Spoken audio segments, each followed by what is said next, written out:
Ladies and gentlemen, welcome to the show. My name is Erik Nagel. This is a little different because it's not necessarily a new show, yet it is. Very confusing. What we're doing here is pretty much a part 2 of all the interviews and the cool stuff that I got to see and do at San Diego Comic-Con. Last week, a whole bunch of stuff. We talked to the cast of Doctor Who and Orphan Black. Ron Perlman was there. Director John Schnepp, who I know Giddles is a big fan of. Oh, yeah. Metalocalypse. Right. What was the Superman movie the documentary? Yeah, I talked to him about it's The Death of Superman Lives, What Happened. Yep. Talked to him about that. I talked to another director, Bird McDonald, for his steampunk documentary called Vintage Tomorrows. Oh, that's cool. We should definitely check that out. It's up on YouTube on demand, all that stuff there, so you can find it. But last week's show had a lot of great stuff. This week we have a lot of stuff too. This week we're focusing more on industry stuff.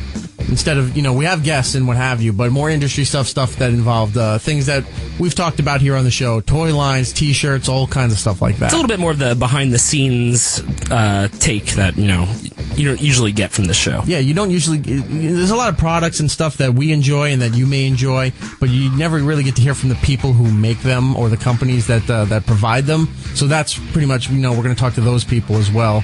What else is coming on? Robert Kelly. We're going to talk to him a little bit later about his brand new show with Dennis Leary, Sex and Drugs and Rock and Roll on FX. I'm definitely going to check that out. I am a huge Robert Kelly fan, and I also like Dennis Leary a lot too, so I think this is going to be a good project. Yes, we'll talk to him.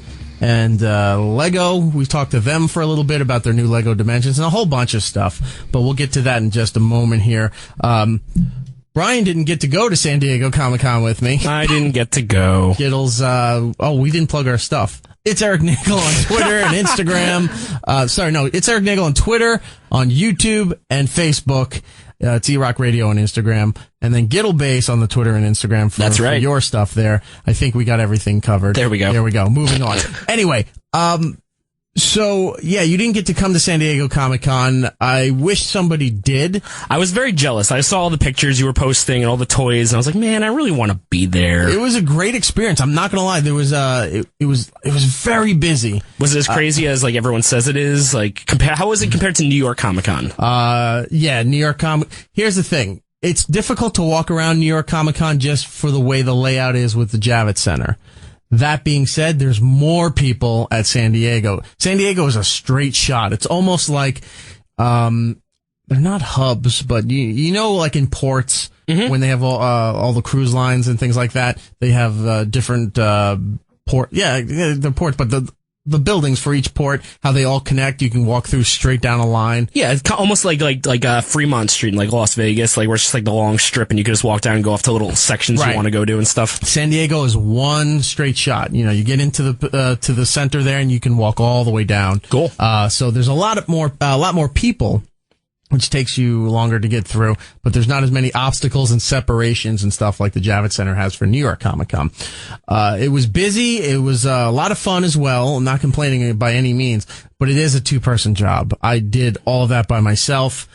I was exhausted every day. I barely had time to get anything done. I don't know how you did that all by yourself, because when we were down at SuperCon, it was all 3 of us work on, and it was hard enough for that. Well, hang on a second here. It was 3 of us working when we did the interviews. Exactly.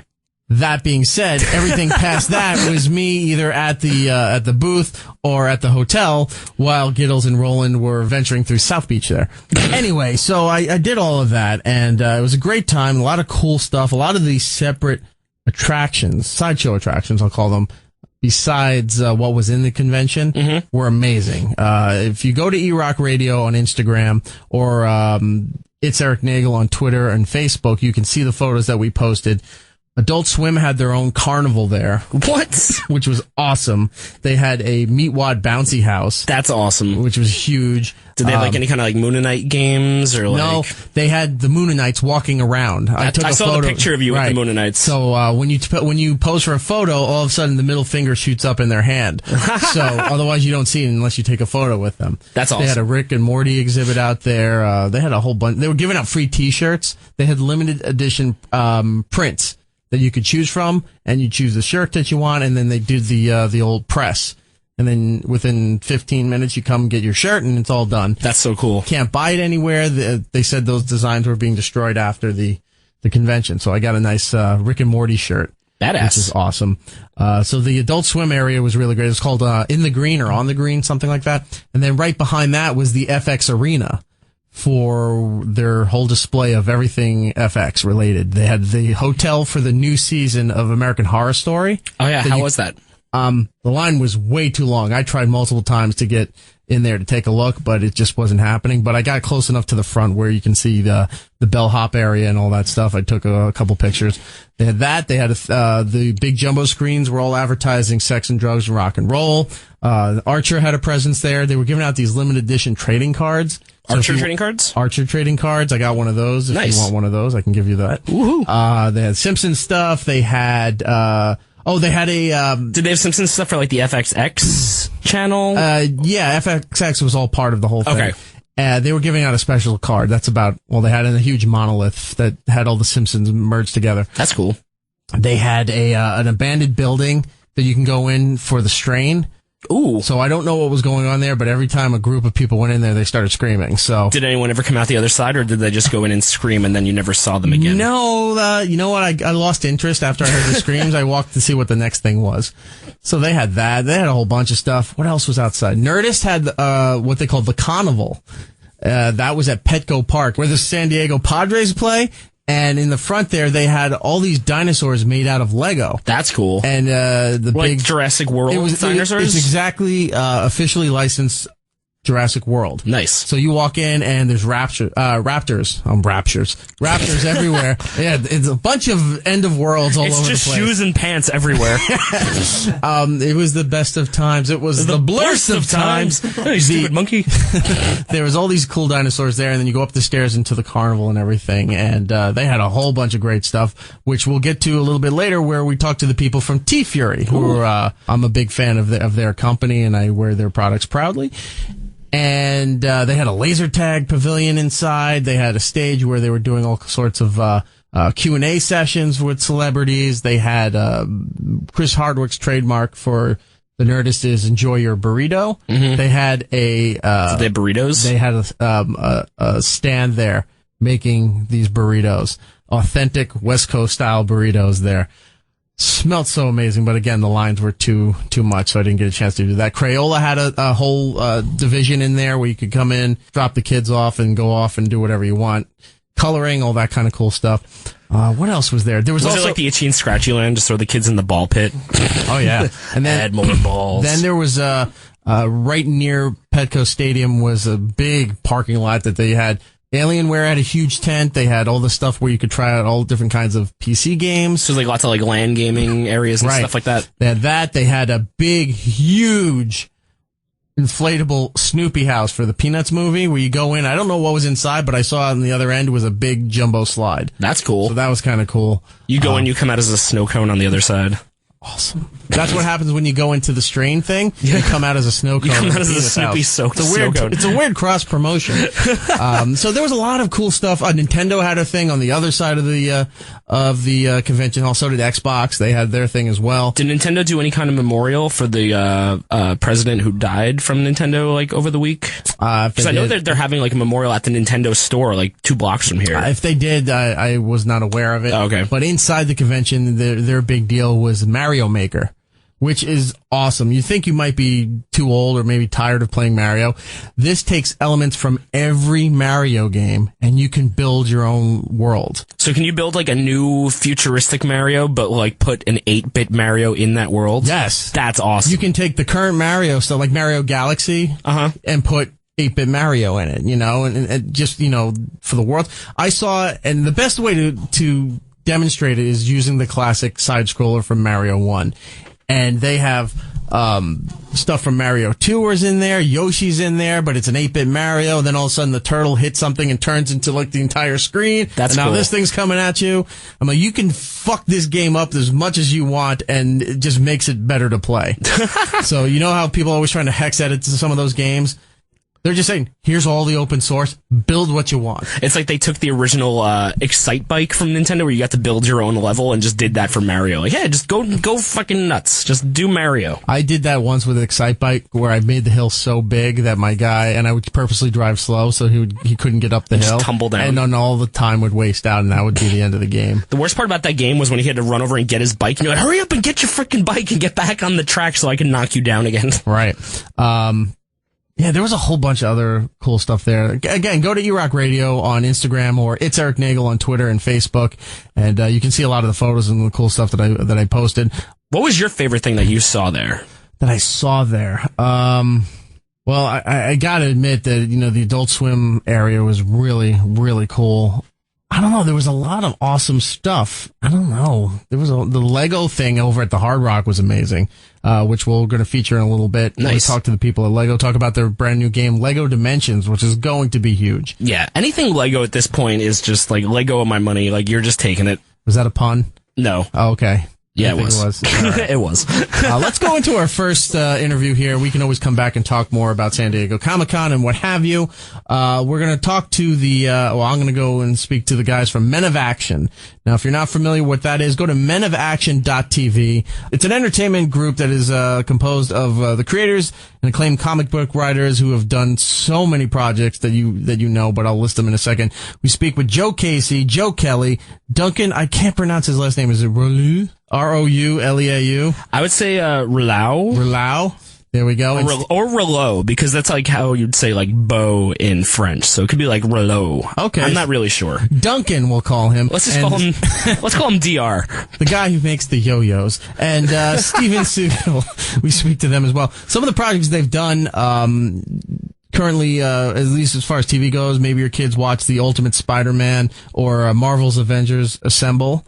You may know that. And you also may know Ben 10, which is one of the biggest kids series in the last 10 years. And, of course, Big Hero 6. They created it. Yep, just a little movie. You may have heard of Big Hero 6. These guys aren't hurting for work. They just love what they do, and they keep doing it. So we're going to speak to these guys. Let's go over and talk to the guys from Men of Action. It's Erik Nagel at San Diego Comic-Con. Back on the floor of San Diego Comic-Con, and we're here with the Men of Action. We'll start off with Joe Kelly. How are you, sir? I'm good, thanks. How are you doing? How's your con experience been? Good, actually. My energy is shockingly going up in the middle instead of down, which is I'm not on the exact reverse scale of you. I'm about ready to go back to bed, and it's only, I think, 2, 3, 4 in the afternoon. Yes, exactly. That sounds good. Joe Casey is here as well. Yes, I am. Hello, sir. How's your con experience been? Pretty good. I'm not as up as Joe Kelly, but I'm all right. Yeah, you've got the glasses, so you might be hurting from last night. I might be sleeping right now. Yes. And also Steven Seagal is here. Hello. How are you? Tell us all about Men of Action. Men of Action is a collective of 4 of us, including Duncan Rouleau, who is joining in just a moment. And we are a creative think tank. We are a writers kind of collective, which is a weird concept in Hollywood and entertainment. Some people have difficulty grasping. You don't see many collectives in Hollywood anymore. There are not many, and we're oddly socialist in our construction, so we terrify a lot of people. You're going to go on that the McCarthy list there. Exactly. And we do animation, we do live action television and film, we do video games, we do comic books through Image Comics. We do a lot of stuff. What are some of the properties that you're currently working on? We created Ben 10, and we're actually just going back to do a new version of that show for Cartoon Network. I saw it. We also created Generator X for them. We executive produced and wrote. For Disney XD, we did Ultimate Spider-Man and Marvel's Avengers Assemble, the 2 shows from Marvel. We created the character and team for Big Hero 6. And then we've also got a slew of TV and film projects in the live action space coming up this year. You're creatively, I understand you want to be stimulated and get your juices out and everything. Stimulation and juices, ladies and gentlemen. But you guys pretty much, everything you guys have touched on here, you're pretty much done everything that anybody else is trying to get to in their career. They're like, I wish I just had one project that was successful, and you have many. It's true. I don't know what else to say to add to that. No, we've been super lucky, and I'll say that the other 3 guys are super talented, so that's why we've gotten where we are. But it's we've had that really good chemistry of we've known each other for a long time. We like working together. As Steve often says, we come at things from very different angles, but once we settle on what's cool, it's easy for us to lock in and then do a good job kind of knocking it out of the park. And right opportunities have popped up, and we've been able to make the most out of them. And Duncan is joining us here. Hi, sir. I completely agree with what Joe Kelly said. We are, the three of us, very talented. Joe had just done a couple of things that you might see in the next, year. He had a voice in this character called Deadpool, which I think most people little project you may have heard of. May have heard of. He had a principal role in helping construct that. But beyond that, I don't. It's we had a movie that he wrote. And he's got another comic book that became the best anime or best manga in Japan. So you're saying he's not pulling his weight? Is what you're saying? No. And what he needs to do is he needs to get down to brass knuckles here and start getting this. Yes, and accomplish something. I'm going to try. I'm going to do my best. Just looking at all the stuff that you have here, let's start with just with Big Hero 6 alone. When that was chosen to be made and that news came out, everyone was kind of scratching their head and going, that's the one, that's the first property you're going to develop from Marvel, for Disney and everything, and then it just blew the roof off. Well, you know that scene in Guardians of the Galaxy when I think it's who says Star-Lord, and he goes, finally. That was my reaction when I heard about Big Hero 6 being turned into a movie. I was like, finally.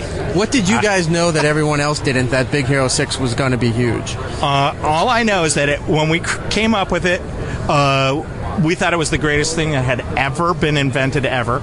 But you know what? You do. Anything you work on, you always feel that way. And then I think I just harbored a need to see it turned into something bigger than it ever got to. And I'm sure it was by my sure will that happened. Oh, Steve needs a microphone. Steve wants the microphone. I don't mean to cut you off, at least in this interview.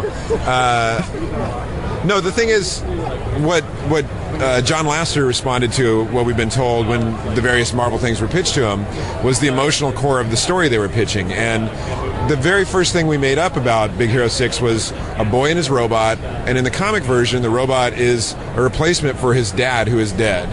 And it's that question of, can you let go and what do you hang on to of the people that you lose? That's still the spine of the Big Hero 6 movie, and that's a resonant spine. And Disney was willing to kill off the brother instead of his father and tell that story, and that's a good story. That's the thing with Disney. Somebody's got to go. Somebody's got to die. Yeah. No, I think that's the very cornerstone of any good Disney movie. Death.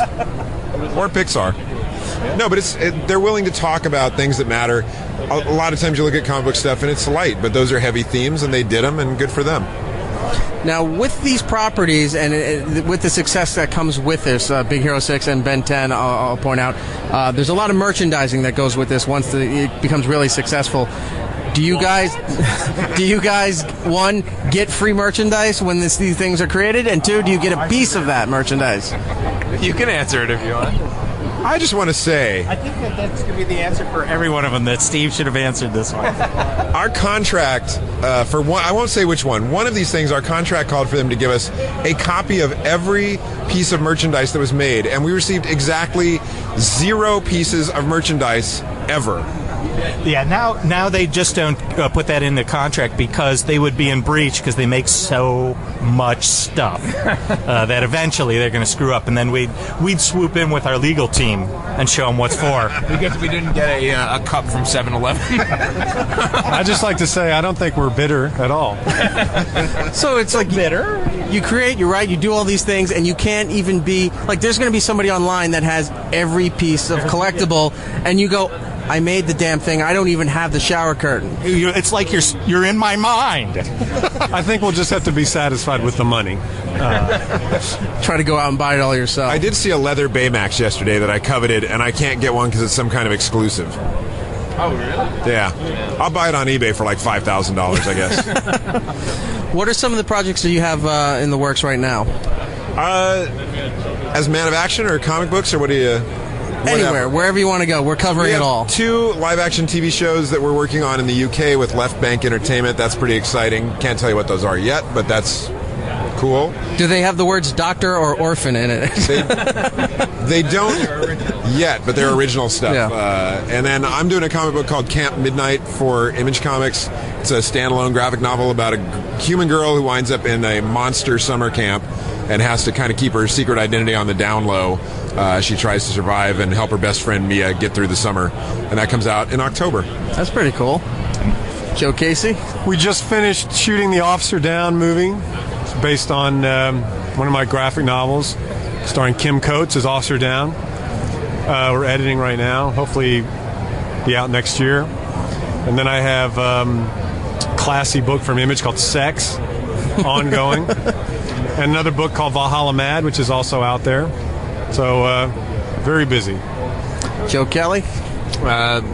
We made an announcement a little while ago about the I Kill Giants movie, which is moving along at a very nice clip. Hopefully very soon we're going to make another big announcement about some talent, which I'm very, very excited about. Some talent on the some talent. I wrote the script. I'm really proud of it.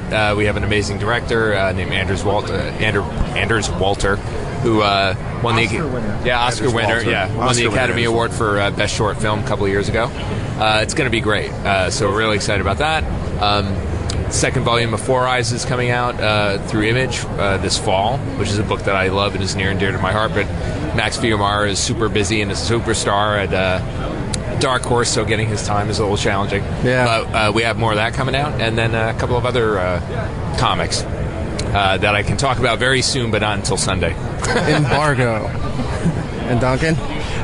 Well, I think you opened up the whole thing by saying we've already done everything, and what do we? That's where I am. I'm with you. I've already done anything, so I got nothing coming out. No, I've got so many different comics that I'm doing with. I'm working with a lot of artists on a bunch of books, but nothing I can announce yet. So it's safe to say that for you four gentlemen, there's no downtime in the near future.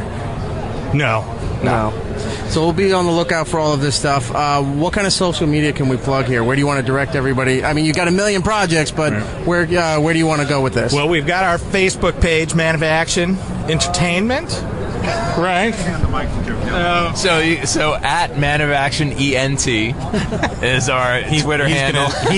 I'm going to do the for the deaf. I'm doing the hand. I like that Duncan is doing hand gestures for radio. Well, I just said I was. Go ahead, continue. You could do the Garrett Morris one where you could yell real loud. I was going to. I've actually pulled the Garrett Morris joke out, and we're impressed that you would know that reference. At Man of Action ENT. ENT! Our website is manofaction.tv. And then we have some various Twitter accounts and stuff like that. Not me. Except for Joe Casey. He's off the grid. Joe Casey's off the grid. Yeah, he's. You might catch him in those 8mm snapshots of Bigfoot moving through the forest. But he's building his hay bale house out in the middle of for the doomsday preppers. The longest tail on these No tights. idea what's happening right now. Jesus Christ. And I don't think you got any proper plugs in here, Steven, so do you have anything social media-wise? Well, actually, because this is the weird thing about being a collective is that those are our handles. We post everything collectively. So. Yeah. Fair enough. Men of Action, go to the Facebook. We'll shout it real loud at the end. We'll put it in post. Check it out. Everything you guys have been doing. I got to tell you this. I've only recently started watching Ben 10. A friend of mine has a son who just started getting into this, and I'm just like, I'm enjoying this, and I don't think I'm at the age that I should be really enjoying this. No, but You got real problems. But I walk down the aisle, in Toys R Us, and I'm like, I kind of want that. I kind of want that too. Nice. How do I bring that home? No, that's cool. Thank you. It's good. I mean, we do shows we want to see. I mean, that's one of the things that we try to make a hallmark of our work. So it's good to hear that. And with that said, I'm going to go over to Funko and try to get the big Baymax. There you go. There we Excellent. go. Thank you guys so much. Thank you very much. It's Erik Nagel.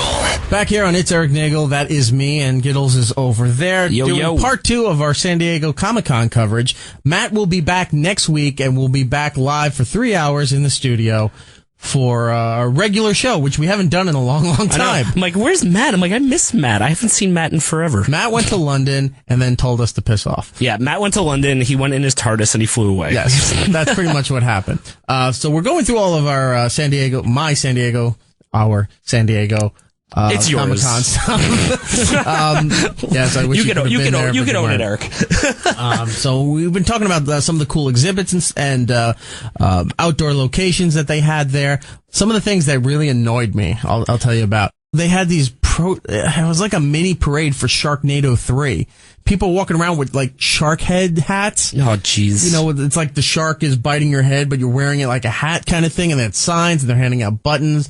And it's drawing attention. It's like almost like a little mini Disney parade down the main street there, but it was really annoying. Ugh. And also saying that because we're not big enough to talk to Sharknado 3. How are we not big enough to talk to Sharknado 3? We got passed. Isn't it Sharknado 3 Jump the Shark? Ba-doom. Here's what Sharknado 3 is, all right? Sharknado 1 was just an anomaly that went out there and became huge for no reason. It's because of the name. Right? And it just became huge and this big cult classic kind of thing. So they make Sharknado 2. Now, Sharknado 2, they're aware of the cheesiness of the first one and that people love this. So they amp it up and they're acknowledging, yes, we're a cheesy movie. They're self-aware in the movie, which is never good. Yeah. So they do that. Sharknado 3, I can tell you, is how they ruin this franchise. Because not only are they aware of what everyone expects from them, they're going to go way over the top to the point where it's not even fun cheesy anymore. They go, this is obnoxious and completely stupid. Not that a tornado with sharks isn't stupid, but it was enjoyable and fun because it was so ridiculous. Now they're going to go so far the other direction where you're going to go, this is you're not even a parody of yourself. This is just pathetic. Dude, this is the same problem I had with the Expendables movie. Like, the first one was actually like a pretty decent action movie, and then the second two, they went with the joke of making fun of themselves in the movie, where it's boring now. That became the gag of the movies as opposed to the movies themselves. And right. The same thing is going to happen with Sharknado. Because even Sharknado 2 had every single shark reference in it. They had people from Shark Tank, the show that has nothing to do with sharks, in the movie. Right. Like, I don't know what 3 is going to be. Can we get Roy Schreider for this show? No, oh my God, no. Speaking of him, they made a cool shark figure from Funko as an exclusive this year where it's the shark eating Quint. Yes. He's half eaten, he's stabbing the shark in the nose with a sword, and there's blood everywhere, and he's screaming, which is awesome. Also, Funko makes Sharknado, which is a shark in a tornado, as a figure. Kind of do want that. It's a weird transition, but it's a transition nonetheless, because we're going to talk to the guys from Funko, who I love, and have been really super cool to this show, and everything that we've tried to do here. We've had the guys from their creative team on. We're going to speak to Mark now, who's their marketing director. He was on site there. One thing about the popularity of Funko, preview night, and I've said this before, preview night was 6 to 10. It's only professionals, press, limited access to the floor. So I get in there, it's mobbed. Every blogger and douchebag, you know, with a tape recorder, I'm dating myself, iPhone, that can record audio, got a professional pass for some reason. So it's mobbed, and I get over to the Funko pavilion there, and I'm waiting online, and they capped the line about maybe 10 to, it wasn't much, 10 to maybe 15 people ahead of me. This was 6:30. The place opened at 6 o'clock, and by 6:30 they were done. Now they have a limited amount that they ration between each day, so that, you know, everybody gets a shot each day, and you take your chances getting online. So I was really annoyed with that, and then because I had so many other interviews, I couldn't get online to wait for everything else. So finally, I got the approval for an interview, and I was like, great! And I did the interview, I picked up some cool stuff, and that's where we're going to go right now and speak to Mark and the cool people over at Funko. It's Erik Nagel at San Diego Comic-Con. Back here on the floor of Comic-Con 2015 here in San Diego. I am at the, I'll call it a spot. It's taken up a huge chunk of the floor for Funko, and I'm talking with Mark, the director of marketing, right? That's right. Now, Funko seems to be the thing this year. Everybody's trying to get over here. The lines are insane. You guys are constantly closing early because of the sales of everything selling out, and you got to divvy it out per day, what have you. What's with the big boom for Funko all of a sudden? It's built up over the last couple of years. I don't know if it's all of a sudden as much as it's just kind of built popularity as we've gotten more and more licensed. I mean, when you have Star Wars and you add Marvel, and now we've added Harry Potter and Doctor Who, there's just so many licenses for a variety of different fans. It's just expanded and gotten that many more people interested in it. Right. Well, I got to tell you, especially all the newer ones that you're putting out here, I've been seeing all these people, at least, and especially on preview night, but especially on preview night, these huge blue bags that say Funko Pop, and these short dudes carrying like 2 or 3 on each shoulder, just kind of waddling back and forth, weighing themselves out as they bounce their way out of the convention. Yeah, a lot of people go in there and just kind of say, one of everything, please. I mean, we have a limit of 1 per person, but some people will go in and buy 1 of everything they can. So collectors really like it, and people like the exclusives as well that you can only get here. I mean, obviously we sell a lot of product that's available all over the world, but the stuff that we're selling here is only available here, so people want to grab it while they can. Well, remind me to talk to you later about the Doctor Who figure with him holding the Cyberman head. All right. But look at the line. I mean, it's almost Disney-esque the way the lines are here. I think it's about 5 deep, and they're doing the zigzag going from where your booth is here all the way down to the emergency doors. Yeah, it's pretty huge. We actually moved to a ticketing system as well because they were near riots in the morning the first couple of days. So today we gave out tickets and said you can't even get in line unless you get a ticket. And I think the tickets were gone for the whole day in about 15 minutes. I remember on preview night, floor opened at 6 o'clock. By 6:30, you're already announcing that you're closed. Pretty much. A lot of angry people. Yeah, it's not that we're closed. It's just that the lines are full, and by the time we move through the whole line, then we'll be closed. Right. But yeah, our stuff is divvied up per day, and we only have a certain amount of stock each day, and when it's gone, it's gone. What are the new exclusives that you have here at the con, and what's been the biggest seller? We've got too many exclusives to mention, but I will tell you the ones that I think are probably the hottest. Definitely Batman vs. Superman 2-pack. It's the first toy to come out from that new Zack Snyder movie. Very, very popular. Those are kind of gone in an instant. I think people definitely like the 11th and 12th Doctor exclusives. Our Jaws action figure is really, really popular as well. And then it seems like the characters from Inside Out and the Minions are very popular. And Regina, we have the first pop from Once Upon a Time. So it's the first one that we've done from that show, and their fans kind of came out in droves and have been snapping her up. So you now are realizing that Once Upon a Time is yet another gold mine for you to farm. Well, I don't know. It's yet another gold mine for ABC to farm. We're just good partners. Okay, fair enough. Are you a collector yourself? Absolutely. Yeah, I mean, that's what Brian likes to hire at Funko is he wants fans. He wants people who are really into the product. And so, yeah, my house is covered in Funko, and not just that. Hasbro, Sideshow. I collect a lot of different things. Yeah. Now, are they in or out of the box? I'm an out-of-the-box collector. I feel like they got to breathe. And you know, these sculptors, they work hard on the backs of the figures, too. You want to see the whole thing. Do you save the boxes in case something comes on? I was like, I got to put it back in the box? Yeah, I do keep them around. I keep them around where possible. Mm-hmm. My first introduction to at least Funko Pop, not Funko itself, but the Funko Pop stuff was years ago. I saw the Simpsons line come out. It was just 4 figures, and I'm a huge Simpsons fan. So I was like, oh, that's kind of cool. I don't have those. I bought them. Sure. And I don't think Funko Pop had really hit that fever pitch yet of where everybody was like, anything that comes out, I need to have the entire set of everything. Right. So I have it. It's sitting at home. And as time was going on, I was seeing online a lot of the Facebook pages and boards and things like that. People are looking for these Simpsons figures. I didn't realize, I'm not selling them, but I didn't realize the demand for these things and the insane value that they're putting on these things, especially like on eBay. Mm-hmm. Yeah. I mean, once we've kind of processed through a line and it's kind of hit its retail stride, then we quote-unquote retire them and they go into our vault, we call it, and then basically that shoots up the skyrockets the demand on the secondary market.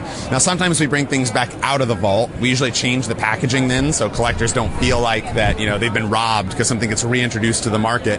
But we do that pretty selectively.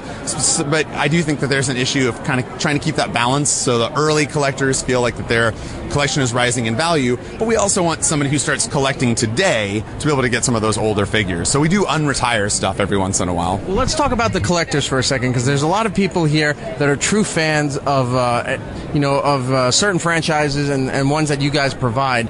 How do you guys deal with the fact that, at least in the early days, maybe even today too, but in the early days of the con, that it's all these retailers that are just pushing their way, buying everything they can, and then they're flipping it for 2 or 3 times the price?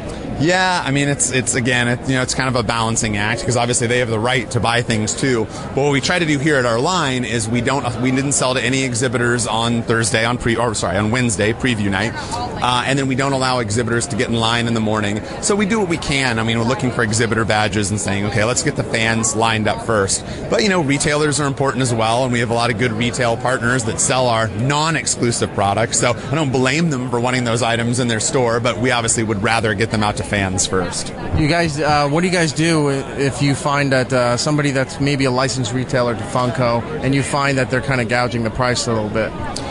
There's not a lot that we do about that. I mean, once people have bought them, they can kind of do what they want. I mean, in terms of somebody buying Batman versus Superman today, whether it's a retailer or whether it's a fan, I looked at eBay last night just because I was curious, and they're already going for $250 a pop.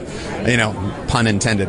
But that's not something that I would particularly pay for that product. But if people don't have a chance to get to Comic-Con, I mean, that's the one thing about the secondary market is that if you can't travel here, then you still get a chance to buy it on eBay. And I suppose if people are gouging, the prices and the prices are a little exorbitant, then I would say maybe don't pay that much and stick to your guns, and the prices will come down a little bit. But you don't want to completely curtail the secondary market because, again, even me, when I wasn't working here, I didn't get to come to Comic-Con, and I would go to eBay and buy the Loki pop from the movie that I didn't get a chance to buy, and so I think it has its place. Okay.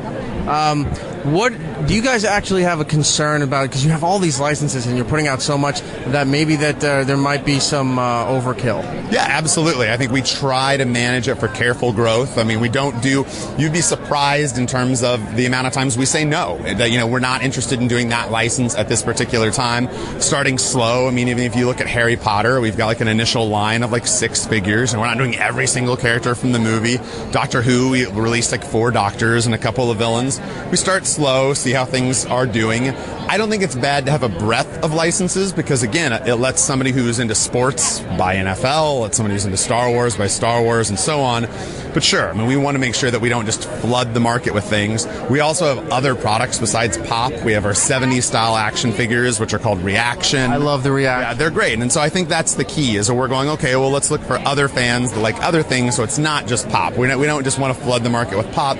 We want to create new products that people like. I think our fabrications, which are kind of the stuffed animals, are really cute. Reaction's been really popular. We've got Vinyl Idols, which are the Ghostbusters figures that I'm pointing in a terrible radio interview, that are up in the corner over there, and they're great statues of Bill Murray and Dan Aykroyd from the movie, and they're fantastic. And it's a little bit more of a collectible than maybe, and a little bit higher price point than Pop. So we just, point being, we're trying to expand and have multiple things that you could collect from Funko, and not just have Pop all over the place.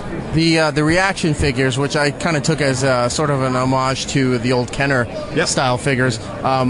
I finally found Jimmy from Pulp Fiction, and that's sitting on my desk. I love it. Nice. Yeah, the Reaction figures are really cool. I think the idea is to either release action figures from movies that never got them, so something like Big Trouble in Little China, or do something newer in a retro style, so Serenity, Buffy, things like that. And the Jaws action figure is one that's been flying off the shelves here this Comic-Con. People seem to really like it. I think they're a great style, and it's a low, affordable price point, so it's a lot of fun.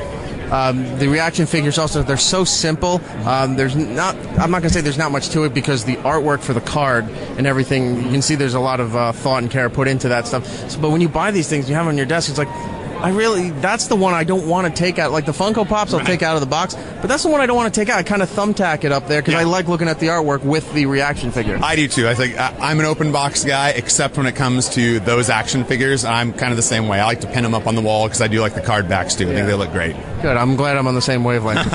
Absolutely. Anything coming up for the holiday seasons? Well, there's this really big movie coming out this Christmas that I think is going to get a few people on the doors, called Star Wars. So we'll be making some product for that. We won't be announcing what we're doing until September. I think all of the manufacturers get to announce their product on September the 4th, I believe. So we'll be doing the same thing. There's more Marvel properties. Obviously, their cinematic universe continues to grow, and so we'll have a lot of cool stuff for Civil War and their next slate of movies next year. So all of that stuff is, I think, going to be a lot of fun and is going to drive a lot of Christmas gifts this year. Is there any license that would surprise people that you guys went after? That we surprise people that we've gone after? Like, I wouldn't think they would make make figures from that movie or that old TV show or something like that. I think a lot of people were surprised that we had Duck Dynasty. That was an interesting one, but I mean, people wanted them and people bought them, and so that's an interesting, anything like that that's got a little bit of a niche, or a small but active fan base. I mean, I know that we made a pop of Brian Fuller, who is the producer of a show. I mean, he's not an actor in a show. He produced Pushing Daisies and he produces Hannibal, and his fans were lined up just the same huge line that you see today. We're all here wearing their flower crowns to get a chance to buy a Brian Fuller pop. So, stuff like that never ceases to amaze me because, again, there's a lot of deep fandoms out there. Before we go, one last question involving Funko Pop. You guys arranged an amazing deal with Conan O'Brien as he's broadcasting live from the theater not far here from here.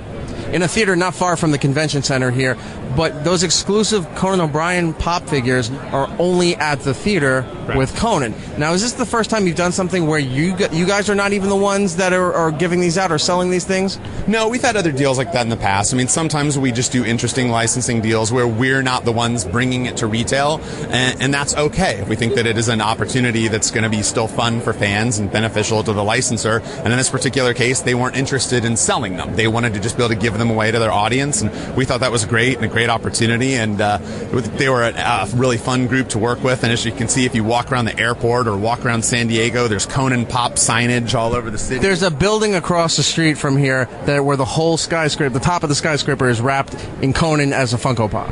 Right, exactly. And so, it's fine with me if they don't want to sell the pops, but they want to cover an entire building in one. That's a great deal. Well, it seems like everybody here knows their marketing very well. Well, I appreciate that. We do try. It's that I'm lucky enough to work for a company that makes a great product and have really talented artists and sculptors that make something that a lot of our fans are really passionate about. Anything else that everybody should know about coming up with Funko Pop, or is that about it? I think everyone should check out our subscription box. I'm standing in front of a 10-foot tall Hulkbuster, so if you get a chance, look up Marvel Collector Core. It's a product that we partnered exclusively with Marvel. It's all Funko stuff, but all Marvel. You can go online and pick that up. And then we also is it a blind box? It is a blind box. I can tell you what's in the earlier blind boxes, which is we had this Hulkbuster inside of it, and a T-shirt, and patch, and a pin, and then we just did an Ant-Man one in conjunction with the movie, which had the world's smallest bobblehead. He's about an inch tall, super cute. So our next one is Secret Wars, which is a Marvel Comics event, and then we don't tell you what's inside of that one, obviously. The other thing I think is really cool is we just started a line of T-shirts, which are called Pop Tees, that feature the artwork of the Pops on T-shirts, really high quality, nice soft T-shirts, and I think those are exclusively for sale at Hot Topic right now. Definitely check those out if you like our artwork. We're here at the Funko Pop Mecca, I'll just call it here, at the San Diego Comic-Con at the Convention Center here. Mark, thank you so much for your time. Absolutely, thank you, anytime. Sirius 206 XM 103. It's Erik Nagel. Back here on It's Erik Nagel, that is me. Giddles is here with me. What up? And Matt is living it up on the other side of the pond, as they say. He's over in London. He should be back next week. We all should be back next week for a brand new live in-studio show of It's Erik Nagel. Ooh. Where are we moving on? We're doing part 2 of the San Diego Comic-Con coverage. We're going to go over to the people who run Project UROK. I speak with Jenny Jaffe, who is the founder, and Sarah Hartshorne. She's the vice president of Project UROK and production coordinator. Now, this is interesting because when you think of Comic-Con, you don't really see much stuff in there as far as causes and what have you, except for this one where they were going around. And they're doing a cool thing here. They made it's a nonprofit organization, but they made a place online where if you can't talk to people, or maybe you can't afford decent health care or something like that, right? You suffer from some kind of mental illness or whatever. They created a place online that you can go to and talk with other people who may share in the same things that you're going through. People post videos talking about their experiences and trying to help other people. Now, they're not giving medical advice. They're not diagnosing you. They're not doing any of that stuff. But they do provide material to help you find the help that you need. They have a database for affordable health care, connecting you to where you need to go if you don't know where to go. Those kind of things there. One thing I have to point out there, the interview was a little bit longer, but Jenny is a huge Doctor Who fan. And I told her I just did interviews with Peter Capaldi, who's the current Doctor Who, and she freaked out. She's like, which microphone did he use? I'm like, this one. So she was already talking into a different mic, and she grabbed the one out of my hand and switched it. She's like, this is the mic he talked at. Like, she was really... Wow. Yeah, it was cool. I don't know if that's terrifying. No, it was cool to see her freak out over that. I was like, okay, here, take the microphone. Was she smelling the seat he sat in, so too? It was funny. It was a fun exchange and everything, but what happened is when she yanked the mic, it kind of pulled the cable, so I don't have a portion of the interview. Oh, no. So we're going to join it at a portion that I deem salvageable for, so we could still air it and everything, because I'd feel horrible that we went through all that and couldn't at least air the interview. Anyway, go online, check out Project UROK.org. And that's actually spelled U-R, like the letters. The letters, yeah. Young kids know how to text, so they don't write words anymore. It's the letter U, the letter R, the letter O, and the letter K. .org. Pretty simple. So let's try to join somewhere in the conversation with the lovely ladies from Project UROK. It's Erik Nagel at San Diego Comic-Con. And people almost invariably say, I want to get on camera now. And Sarah was actually one of the people who didn't know if she wanted to be on camera. And she was one of the people behind helping the videos come together. So hold on, I'm going to pass this off to you real quick. Well, I'm going to switch, just because of the cable length, I'm going to switch. You're going to get the non-Peter Capaldi mic. At least I got to talk into it. That's the important thing. And this is Sarah. She's the vice president of Project UROK. Yes, I am the vice president. And the Will Wheaton shoot was amazing. He is an amazing spokesperson. And our crew is also great. And Charlie Purdom is our director and also our editor, and Waylon Bell is our DP and AD, and everyone has multiple titles. Everyone's at least two things, and Jenny's about 12. And it was such a great shoot, and I wasn't there. I couldn't be in LA for the shoot, which is my least favorite thing. I hate not being places. But our crew is great. Yeah, and they're just very empathetic, and I think people find that being in a place where everyone is not only understanding in a fan way, or in a just thinking that you're great, but in a really like visceral, personal, connective way, it makes it a lot easier. Also, like Jenny said, Will is great, and he's so articulate, and he's so honest, and just such a great example of how being yourself and being honest makes people interested in your story and want to connect with you. And our editor had his work cut out for him. He had such a great interview, and he had so many great things to say, and it was such a fun shoot. We did a lot of great shoots out in LA, and we've done a lot of great things out in New York. And set days are just fun. They're surprisingly fun and funny and lighthearted, and we all are like laughing, and just it's a big mental illness bonding day. So let's recap here with Project UROK. Go back to Jenny here. To help with depression and this kind of, is it a disorder? It's not a disease. Well, so right? This is interesting. I think a lot about terminology and the way we talk about our mental health. Right. And I think there's a lot of stigma surrounding the phrase mental illness, which I choose to use. And I think that a lot of people, I honestly think that however you have to refer to it in order to feel comfortable, that's the way you should refer to it. As in all things, you get to sort of define what labels or no labels you want to use. I think that referring to it as mental illness is powerful because it includes the word illness. And I think that we have this idea that our mental health and our physical health are not intertwined in some way. Okay. And the reality is that most mental illnesses result because of brain chemistry, and that's a physical ailment.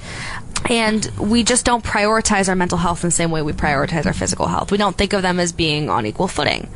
But it would be unthinkable to tell somebody with a broken leg to just keep walking on it. And right. It's equally unthinkable to tell someone with depression to get over it. So I think that... which is also... not to cut you off, but which is a lot of, I guess, the turmoil that younger people go through, because I guess I'm kind of skeptic on it, too, because if I would see somebody, and if it wasn't severely crippling to the person, I'd be like, yeah, it's in your head. It's like, you got to get over it. You got to move on. So I'm imagining most parents are going to don't know how to deal with it with their kids, and they said, you stop being dramatic, get over it, just focus on this and move on with your life. Yeah, I think it's really hard. I mean, we want to start doing more videos with people who are the parents, siblings, friends, significant others of people who deal with mental illness, because it is really hard to know what to say or do that'll help, because sometimes it is really frustrating. And I think the biggest thing to remember is however frustrating it is for you, it is so much more frustrating for that person. Right. There really isn't any just getting over it most of the time. With your project, what are you including as far as the mental illness? Like, what are the divisions that that you could list that people are dealing with that you're trying to help? Well, because mental illness, right? Even though it's one of those words that some people choose to use and don't choose to use, but it's very broad too. Right. Here's what I think is important. I think that on the spectrum of mental illness, there are things that are more socially acceptable to talk about and things that are less socially acceptable to talk about. I'm very lucky. The things I struggle with are generally pretty socially acceptable to talk about. Anxiety, OCD, depression. And I think that if you have something like bipolar disorder or schizophrenia, you are a little bit, or a personality disorder, say, I think you're in a little bit trickier footing. And I think that people are a little less willing to talk about it, or they're a little more like, if you have this, I'm going to stay away.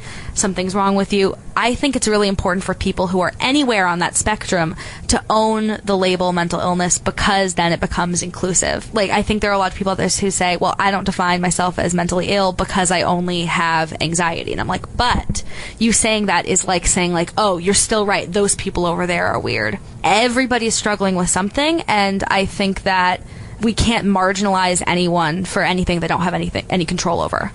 So we are trying to provide a platform for people with all backgrounds and all experience and all diagnoses to tell their stories. Obviously, I can't speak to the experiences of everyone, and I don't pretend to or want to. I want to create a platform for people to come and talk about what's going on with them, and we don't discriminate based on diagnosis. So it's an area for people to share their stories and their experiences, but you're not, just so people know, you're not giving diagnose. You're not giving treatments or ways to say, like, if you do this, this will help correct, what you feel is wrong with you. Absolutely not. This is just an area for people to share and say, look, I've had this experience similar to what you're going through, and I've tried these things. Perhaps you should try it. You're not giving direct medical advice. No, and we're not mental health professionals, right. And we don't, we would never claim to be. You just got to put that out there. Right. Absolutely. Even if you have the best intentions, if you don't say it nowadays, people go there, well, I was under the impression that, and you ruined my life. And there is a lot of legal language on our site disclaiming us from that. There's also, but we do also have mental health professionals on our board, and whenever we receive, occasionally emails or messages that make us a little concerned, and we'll sort of kick it up the ladder and be like, what is the best response? And we're not helping to diagnose. We're not helping to treat necessarily. What we're doing is trying to create a safe space where it's safe enough to talk about it, that hopefully the people who utilize our site then go seek actual professional help if they need it. And what we have had people say that, like, thanks to watching our videos, they've been able to tell a parent, or they've been able to tell. We have a lot of resources on our site, and we've had people say, like, that's how I found my new therapist, and it's like, great, this is perfect. But what I really wanted when I was sort of in the midst of some pretty severe depression was just some reassurance that I wasn't alone, and I think that's sometimes the most valuable thing. Sarah, you look like you want to say something. Yeah, and this is Sarah. And isolation is also one of the 4 leading causes of suicide for teenagers. And I think one thing that we say a lot is, like, nobody can make somebody else kill themselves. It's really easy to, I think, blame suicide on external causes, but really what it is a physiological phenomenon going on in their brain. And if they feel alone and uncared for, that's where the real danger lies. And so what we're trying to do is just combat that isolation and combat that feeling of being, the only one that feels a certain way.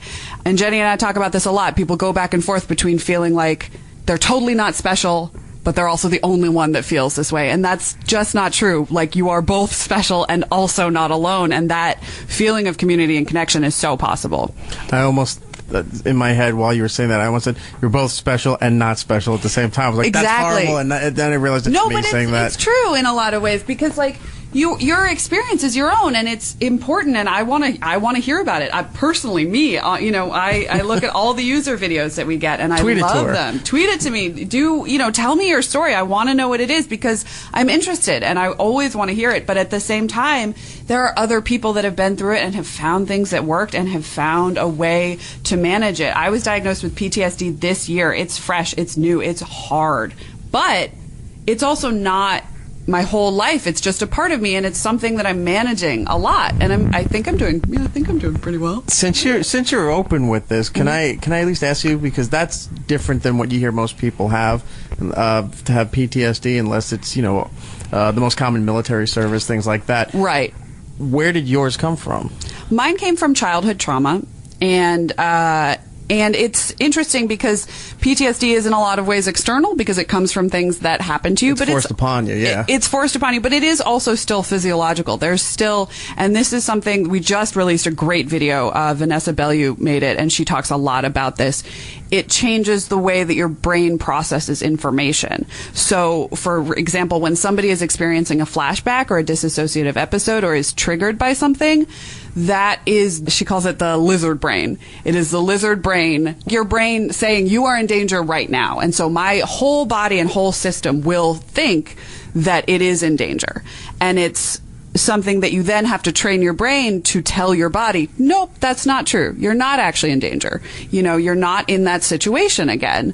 But I think it's like, when it's in early childhood, it's something that, or even, adolescence or late childhood, like, that is how your brain learns to look at the world. And so, what therapy and medication and various treatments do is they just train you to train your brain to say, nope, you're okay. And I also think you were pretty resistant to talking about it because of what you said, which is you were thinking, like, I've never been in a war, I've never been shot at, I've never watched these horrible things. So I think it can be hard. Most people hear of that and they're like, well, were you a cop? Were you in the military? What's your issue here? And to say, no, it's not that. And then they say, oh, that's something completely different. That's only reserved for people who have served and had traumatic experience. Right. And that's part of what we're trying to do, is to diversify the portrayals of mental illness, right? So let's try to help some other people here. Let's give out all the information. Where do they go?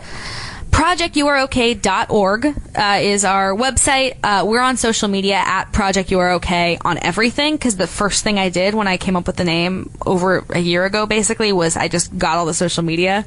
We didn't start using it till like a month ago. And they can find me on Twitter at Jenny Jaffe. Sarah's at Sarah B. Hartshorne. Just Sarah Hartshorne. Just Sarah Hartshorne. Never mind. At Sarah Hartshorne. But if you tweet at Project UROK, we have a social media manager named Jose who's amazingly responsive and really great. On the site, you can also find information about how to participate, how to make your own video, how to write a blog. Sarah just correctly pointed out in another interview that if you're not comfortable making a video where it's you on camera, like, make whatever kind of video you want. That again, it's your platform, it's your expression, and if you're capable of donating, we will always appreciate it. As we are a nonprofit, and all of our donations are tax deductible, and that information is on the site as well. Yeah, that's pretty much the best ways to get involved. Yeah. Am I missing anything? No, that's it. And here's how I know that you are taking this seriously, despite your stories and everything that's helping you two personally. You have bracelets. We do. Sarah is and Heidi over there are modeling our what are those kind of bracelets called? Wristbands? They're like the wristbands, the rubber wristbands, like the rubber cause wristbands. And as a present, my mom had Project UROK bracelets made up for me. We also have manicures. That's how we're taking it really seriously. Look at those. Oh, look at that. Mm-hmm. I can tell you're like any of your outfits, but it looks does very not. Nice.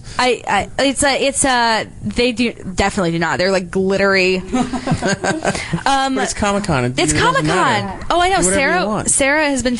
We have to wrap up. Project UROK. Yes. It's a mental health area where you can go and you can feel comfortable explaining what might be going through your head and what's going on in your life, and there's other people there with similar experiences trying to help you out. And again, just so you know, they're not offering any medical advice or diagnosis or treatments or anything. It's just a place for you to go and talk and we have resources experiences that we've curated by hand, things that we would have wanted to use, things that we know have been helpful to use to help you find actual treatment there you near go. you. Yeah. So hopefully somebody hears this, they reach out to you, and you can start changing some lives here. That'd be great. Jenny and Sarah, thank you so much.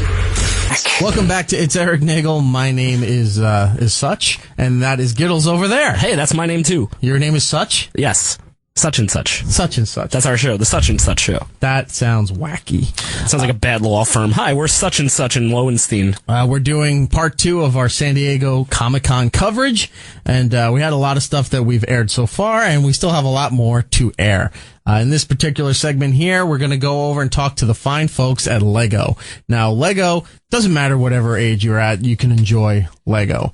Unless you're under 5, then you can't have that because you'll choke on the small parts. So then you have to go to, what is it, Duplo? Yeah, the Duplo, the bigger ones that you can't actually manage to fit in your mouth. Right. The only way is if you hit it at a weird angle and maybe stab your eye.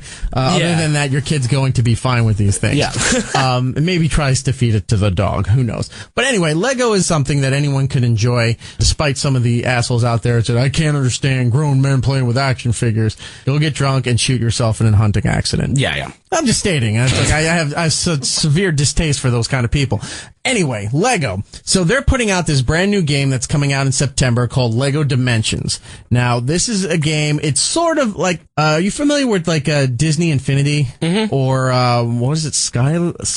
That's like the little I can't think of the other one that was go with that. it, right? Yeah, right. So you get these little figures. Nintendo's doing it now too, where you have a little stage, a little platform, and you put the figures down, and it opens up different worlds, and you can use the characters in the games, whatever. But Lego is taking it like several steps further because there's more spots to put in more figures into the game and unlock other cool stuff. And they went and merged a whole bunch of different licenses and properties that they're entitled to. So it's not just like, oh, here's the game and we're just going to do, say, Lord of the Rings. This is going to be a Lord of the Rings game. You can do Lord of the Rings. You have The Simpsons in there. You have Scooby-Doo. You have Batman. You have Doctor Who. You have Back to the Future. You have the Lego Movie. There's a lot of stuff. Trust me, there's a lot of stuff in there that you can go and... Portal! It's the closest you're going to get to Portal 3, by the way. I've never played Portal, but everybody tells me it's the most addictive and best game on the planet. It's so awesome. I need to play this. You ever see that t-shirt I wear that has the lemon that looks like a hand grenade? Yeah. That's from Portal. I know. Every single person's telling me, they're like, dude, you will love this game. Did you get a video game system yet? I don't have a video game system. They're expensive. No, I'm going to get you one. All right. We're going to get you one, and you're going to play Portal. I will play Portal. If you get me a video game, I promise you I will play Portal. Please do. Anyway, so all these great franchises are merged together and work with each other within this game. Doesn't matter what age, you're going to get addicted to this. Your kids are going to like it. If you don't have kids, you're going to like it. Just say, if you're embarrassed to buy it, say you have kids, go and buy it. Oh, it's for my kids, then take it home and, have a good time with it. I'm one of those people that are like, is this for your kids? I'm like, fuck my kids. This is for me. And they're like, you have kids? I'm like, no.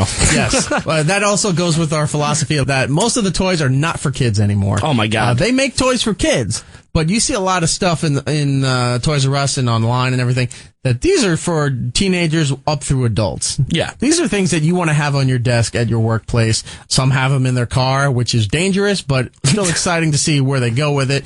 Anything that you ever loved at some point now or in the near future will have a figure, will have something that you can call your own to show your passion, your fandom for that particular project. Oh, yeah. So this is one of them. And fuck that guy, by the way, who was in Walmart and went to the news to complain about the Princess Leia and the slave outfit toy. People are just so stupid. That toy's been around in some form since the late 70s. Yeah. No, sorry. When was Jedi? Jedi was like 81, I think. 82? 83, I think. Maybe. Yeah, okay, around there. Early 80s. So I'll retract that. Early 80s. So that's at least 30 years. I mean, that was actually Empire, though. Empire Strikes Back, right? Wasn't that when Slave outfit was Jedi. That was Jedi? Yeah. Okay. Yeah, so it's been around forever. And now you're going to complain about it? He's like, she's got a chain around her neck. How do I explain that to my 2 daughters? You don't. Just say, I don't know what that is. You put it back on the shelf. Let's go to lunch. Let's go to McDonald's. Whatever you got to do, you deal with it. But you can't say, I'm appalled, this can't be on the shelf. It's not for your kids like that. It's for older kids. And if your kids do like Star Wars, they're not going to give a shit. Yeah. Weren't the original Star Wars like going to look at that and go, I can see her boobs. I got to get that toy. Let me tell you something. I saw that Princess Leia doll yesterday in Barnes and Nobles, and the face up against it, and the face on it is George Bush. I swear to you, it is George Bush's face. Like they had a leftover action figure. Like, oh, let's just put a maybe collar it around melted him. in shipment. Maybe, but it totally looked like George Bush's. Anyway, face. We're getting off track. So this isn't Smell the Glove by Spinal Tap. Not every toy is for kids. You got to keep that in mind. You can't just say, I'm appalled, get this off the shelves. It's not doing any kind of damage. Relax. If anything, you're going to help sell more of the toys and make a bigger demand for it because people are going to go out and want to buy it. Exactly. Anyway, so this is our interview. We speak to the people behind Lego Dimensions. We get a nice little walkthrough, all the explanations, expansion packs, all that kind of stuff. It gets a little super nerdy here, but look, if you got kids or if you're interested in it for yourself, there's a lot of buzz on this game because of all the licenses involved. This will give you a pretty thorough idea of what you're going to expect and what they're going to do in the future, and you can see how it's worth the money that they're charging for it. So let's go down to the Hard Rock in San Diego, California, and talk to the guys from Lego Dimensions. Continuing on with all the fun going on at San Diego Comic-Con, we are now, I'll call this a pavilion, the Lego setup here for Lego Dimensions. It's very exciting. I couldn't be more excited with all the stuff that's involved here, and we're going to speak to Doug about Lego Dimensions. Hey, hi everybody. This is Doug. Hi, I'm the producer of Lego Dimensions, and we're going to take you through the game here. This is an original story that TT Games has designed and developed for Lego Dimensions. You know, you've played other Lego games in the past. We're always trying to stick as close as we can to kind of the source material, right? Whether it's Lego Star Wars or Lego Harry Potter, we're retelling the stories of those films, but in Lego form, and obviously with a little nod and a wink. And this time, we are actually building in a completely original adventure that stars Batman, Gandalf, and Wildstyle. Those are the three characters you get in the starter pack. And they take you on this ridiculous adventure spanning all of your favorite brands in one game. This is all part of that starter pack experience. As you can see, level 1 is the Wizard of Oz. Right. So each of these characters are completely out of their element. They've never been to this land before. And that's the fun, and that's just the starting point, right, for Lego Dimensions is, you know, what surprises await you when you throw Batman, Gandalf, and Wildstyle into environments like this, or Scooby-Doo, or Doctor Who, or Back to the Future. We get to have fun exploring all of those things. Now, if we can touch on the actual equipment that you're using to play the game. Obviously, the game for multi-platform, but the physical piece that you have here, what is the base called? Yeah, so we've included in the starter pack a new piece of hardware called the Toy Pad. This is developed, designed in partnership with Lego, and it is a Lego toy. It is the start of your experience and your adventure. So the Toy Pad is what brings your characters to life in the game. It also is a very interactive part of the experience. There's a lot of physical Toy Pad play that goes on, where you're going to actually manipulate your characters in the real space to cause some really cool things to happen in the game itself. And of course, the Toy Pad itself comes with, so there's the Toy Pad when you see it without the bricks, right? And then also in your starter pack is a bag of loose Lego bricks that you use to build the gateway itself to decorate your Toy Pad. And looks like the Stargate. There's some similarities there. We've certainly heard that, but this is essentially a teleportation device that is what takes you to all of these different worlds that you're going to explore. So whether that be Wizard of Oz or DC Comics or Lord of the Rings, the gateway is your portal to those worlds. Now, you start off with these three, but do you have to use all three of these throughout the game? So the main game adventure is really scripted around these three characters, meaning that all of your critical path gameplay is going to be solvable with those three characters. Now, those characters do have certain abilities in common with other characters, so if you go and buy some of our other expansion packs, you're going to be able to complete some of the puzzles with other characters, right? But ultimately, each character is going to have at least something special or unique about them, so that's going to require their participation in the game. That's your main game experience, right? But of course, as you go through, like any good Lego game, you're going to discover lots of puzzles and secrets and other Easter eggs that you're going to cause you to scratch your head a little bit at first. Maybe you don't have the solution right away, but as you grow your collection and bring in new toys and new vehicles and new characters, you're going to be able to discover all new areas of gameplay, new secrets, new puzzles to unlock, new rewards to find. And of course, in some of our packs, like the Doctor Who level pack or the Back to the Future level pack, you get an entirely new level also based on just that IP alone. So not only do I get to experience Doctor Who in the main game level, right, with my Batman, Gandalf, and Wild style characters, but then there's an entirely unique Doctor Who adventure that comes with the Doctor Who level pack. Are you limited to only 3 characters at a time on the stage? Not at all. The toy pad itself has 7 readers, 7 spots, so you can have any combination of characters or vehicles up to 7 at the same time. So if I want to throw Chell from Portal in here, which is awesome, and again, this is level. And she shows up right on the screen, right up on the screen. So there's no, the kind of the old formula of story mode and free play mode where I have to complete the story first in order to unlock free play mode. All that's gone by the wayside. The entire game is free play mode. And it's not where certain characters can only be used at certain times. That's right. This is a true mashup adventure. Any character, any vehicle from any of the brands that we're working in this space can be brought into the game from frame 1. So it's interesting because you're looking at the toy pad here and the game up there, and if you get to a point, it's almost like you're playing chess where you're trying to play the controller, and switch the people in there as you're trying to get past certain things on each level. There's a little bit of, there's certainly, that is something we're proud of, right? Is that we're actually playing with our toys during this experience. Right. But we do try to be very conscientious in the design elements of, not trying to make it too sporadic or too schizophrenic, right? We when you are entering sort of a toy pad mode, you're going to be playing with the characters on the toy pad, and it's kind of limited to that area, but then you're going to move out of that area. Maybe you do something more in game. So, we've tried to keep that balance so it's a very comfortable and fun experience for the player, not something that's stressful, of course. You mentioned expansion packs. So when those come down the line, are the expansion packs built into the chipset with the actual figures here, or is there downloadable content you have to get in order to use the actual new figures? So it's sort of a mix of the two pieces. The toy tags, which is what each toy comes with. So whether that's the DeLorean, you can see comes with a toy tag here. Again, fully removable. These are just standard Lego bricks like you'd buy in any of your collections. Or a minifigure also comes with their unique toy tag, right? And you can see that's the Doctor Who toy tag. That's what carries the data. When I put Doctor Who onto the toy pad, he comes alive in the world.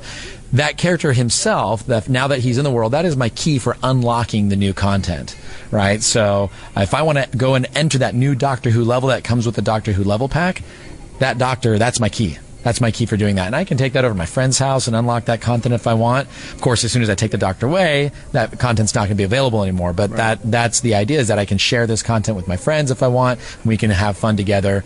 Same thing with the vehicles. Every toy you see here that's built out of these Lego bricks works based on the kind of the 3-in-1 design model that Lego is known for. Mm-hmm. So the DeLorean, Model 1 is the DeLorean, right? But there's 2 additional models that can be unlocked through gameplay that come with all unique abilities. So that means... So is it like DeLorean from Back to the Future 1, 2, 3? Close, okay. Right? Obviously, yeah, Model 2 is a flying DeLorean. We do have the flying DeLorean in there. But we take some creative license with each of the brands because, again, we're trying to encourage kind of that imaginative, use your imagination, that kind of creative gameplay. Right. So we start to go off brand a little bit when we get into the models 2 and 3 because, what does the TARDIS turn into? There's only one TARDIS, yeah. Right? So we're going to do some really fun things when you unlock those additional models for the TARDIS, but it uses all the same bricks, right? They just reconfigured in a different way. Again, you unlock those digital instructions in the game itself, and it looks just like one of your paper set of instructions for any kind of cool Lego model. And once you've unlocked that, now I can rebuild that, and of course that TARDIS will come with new powers and new abilities that the original model doesn't have. And as I unlock those abilities and those models or those builds, all of that now becomes sort of an open menu a la carte system. I can assign different powers to different models and really customize the way I play with each of these toys in the game. So it's a very flexible system. This is really a sandbox. In many ways, yes. Yeah, for sure. This is awesome. Yeah. Now, all the figures that you have lined up here, I'm seeing stuff from Batman, Doctor Who, Back to the Future, Game of Thrones. I'm sorry, not Game of Thrones. Lord of the Rings, the Lego Movie, Portal 2, Scooby-Doo. Now, are these the figures that are available at launch? So at launch, boy, I don't have the list in front of me, but we're sort of releasing in waves. Every couple months, we're going to be releasing new content for the game. What comes with the game? So with the game comes Gandalf, Wild Style, Batman, and the Batmobile. Okay. In addition to the toy pad, of course, the bricks for the gateway, and the game itself on the disc. So these other figures will be released over time. That's right. So actually, Chell and Scooby are both part of our day one launch. So we'll have quite a few packs available day one, inclusive of some level packs, some team packs, something from all the different tiers, right? And then every couple months after that, so November, January, March. We haven't really released too many details yet about what comes out in each of those waves. But for example, I can tell you the Doctor Who level pack doesn't come out till November. So you'll have had a chance already to play through the game for a couple months, and then we're going to be releasing some new content. Very clever. Right towards the end of season 9, then the stuff comes out for the game. You got it. Yeah. Smart. Nothing's by chance in LEGO Dimensions. No, BBC's been a really fun partner to work with. They've been just so generous with the license and, really supporting us, really making it as authentic of a Doctor Who experience as we possibly can make. And we've got all kinds of treats in store for the Doctor Who fan, for sure. So if you're a fan... I'm a fan. Yeah. So, I don't know if you've seen the demo of the world, you want to check out the Doctor Who level, I can take you there right now. We'll go there in just a moment. I did have a question about Chell from Portal. Yeah. Now, as you said with the DeLorean from Back to the Future, as you're going through the game, there's different models that you unlock for that particular piece. With her, are there things from Portal that show up as time goes on, like maybe the Companion Cube or GLaDOS or something? Yeah, so Chell is, she's also she's available through the Portal level pack.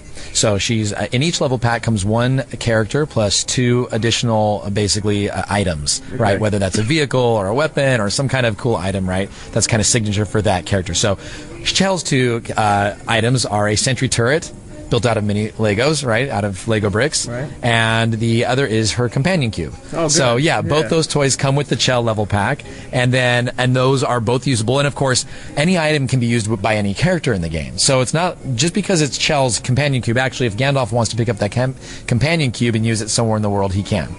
Yeah, so it's pretty, we really bend those rules and cross the lines there. I gotta say, at least for me, when the trailer came out that showed Portal being involved with this, I was just sitting there at my desk at work, like, with my mouth open, like, oh my god. Well, when you think about IPs out there, right, and what Lego has done in the past, we're a fun game. It's all about, being creative, using your imagination, a lot of puzzle solving and platforming type of gameplay, right? What better IP to kind of marry with the Lego brand, I think, personally, than Portal. It's just, that puzzle element of those worlds, and we get to use the toy pad to create a whole new type of puzzle in the Portal levels that we have in our game, as well as, as you can see here, Chell does come with her own Lego-sized Aperture Science handheld portal device. Right. And say that 7 times fast, right? That does function in the game as a true portal handheld gun. So there's the orange light and the blue light, and she can open up tunnels, and that's unique for this character. That's her unique ability. No other character can do that. But there are portal, let me say there's portal secrets hidden throughout the worlds, not just in the portal level. There's portal secrets all over the place. So when I talk about sort of exploring the world in that kind of free play sense, you're going to discover something for all of these different characters sprinkled throughout the world. Now, let me just say, for Portal fans all over the place, you realize what you did here, because this is as close as we're going to get right now to Portal 3. There's new material. You've just blown their mind. Well, okay, so the Portal level in the game, what you get in the starter pack, right? As I said, all these different brands are featured in the levels of the starter pack. So even if you never buy the Portal level pack, you're going to get a full Portal world just in the starter pack, right? Which consists of 10 different test chambers, right? And these are all based around new mechanics that we're introducing through the toy pad as far as how you solve those puzzles. But if you buy that Portal level pack, you get an additional 10 test chambers that's completely based around the handheld device that are used with the Chell minifigure. So yeah, we like to think of it as the unofficial sequel, right? Yeah. Something it gives us something as we wait. Yeah. Are there characters that are in the game that don't have a figure? We do have a lot of characters in game. All of the playable figures in the game are all physical toys that you can purchase either through the starter pack or through one of our expansion packs. However, there are a lot of cast members beyond that you're going to meet or interact with, right? So we've got Doc Brown, we've got Marty. Both of those are playable characters, but we've got other cast members from the Back to the Future. in that world that you're going to encounter as you play through this. Is it altered in 1985 bit? I won't say anything yet about the Back to the Future level. You'll have to play it for yourself, but we got a lot of surprises in there. Does it involve a casino? Well, you remember, we are a Lego game. We are a Lego. We got to still stick to that family. No, that's true. That's true. All right. 10 plus, yeah. Getting all these franchises together, is Star Wars involved somewhere down the line, or no? Is that completely separate from this game? No, Star Wars is not one of our brands. We've got 14 different brands, from Doctor Who to Back to the Future to DC Comics, Scooby-Doo. Boy, can I name them all right now? So we're really excited about all the brands. I mean, it really is like a fanboy's kind of dream come true, all these different brands playing nicely together in a true mashup experience. So, yeah, we're really excited about that. What was the inspiration as far as doing something like this? Was it based off maybe what Disney was doing with Infinity? Did it seem like, maybe that's something that we could incorporate to the Lego universe? No, definitely. John Burton, who's the creative designer, the creative director behind TT Games, and this is his company, right, and his baby since the very day one, since the very first Lego Star Wars. Very early on, that he's been building these games for 10 years, and very early on in that, he actually sort of kind of came up with this idea of how can we turn Lego into kind of a modular gaming system. Right. When I go to the Lego store and buy my Lego bricks, right, like I think he talks about the Bionicle series, if you remember that. Right. You could go and buy just specific pieces and then kind of make the type of sets you wanted to have. You weren't always bespoken to just one experience or one set. So the idea was like, how come I can't, get sort of plug-in pieces, right, of a game and kind of make the game I want to have. So that was really the birth of the idea behind Lego Dimensions, was that he can create this kind of modular world where for years to come we can continue to give content in smaller packages, right? This is the beginning, where you've got the starter pack, you make that kind of initial investment, but now we can continue to give you, release new IPs, release new content, new game content through these expansion packs. It's a whole new business model, really, and a way to, give fans more content that we maybe couldn't do just in a standalone game, right? Like, I don't know, maybe this is the only way you'll ever get to play Portal in the Lego form. Who knows? But right now, that is the only way, is through this level pack, or whether that's Back to the Future or Ghostbusters or something along those lines, So now we've got this great opportunity to kind of do that modular gaming system that John dreamt of. And that was, almost a decade ago that he started thinking about this. And it really started to take it on a life, as we sort of got closer and technology caught up with what we could do and kind of how John envisioned that. So it's been a very ongoing, long kind of building process for him. Tell our listeners, when's the official release for the toy pad and the basics?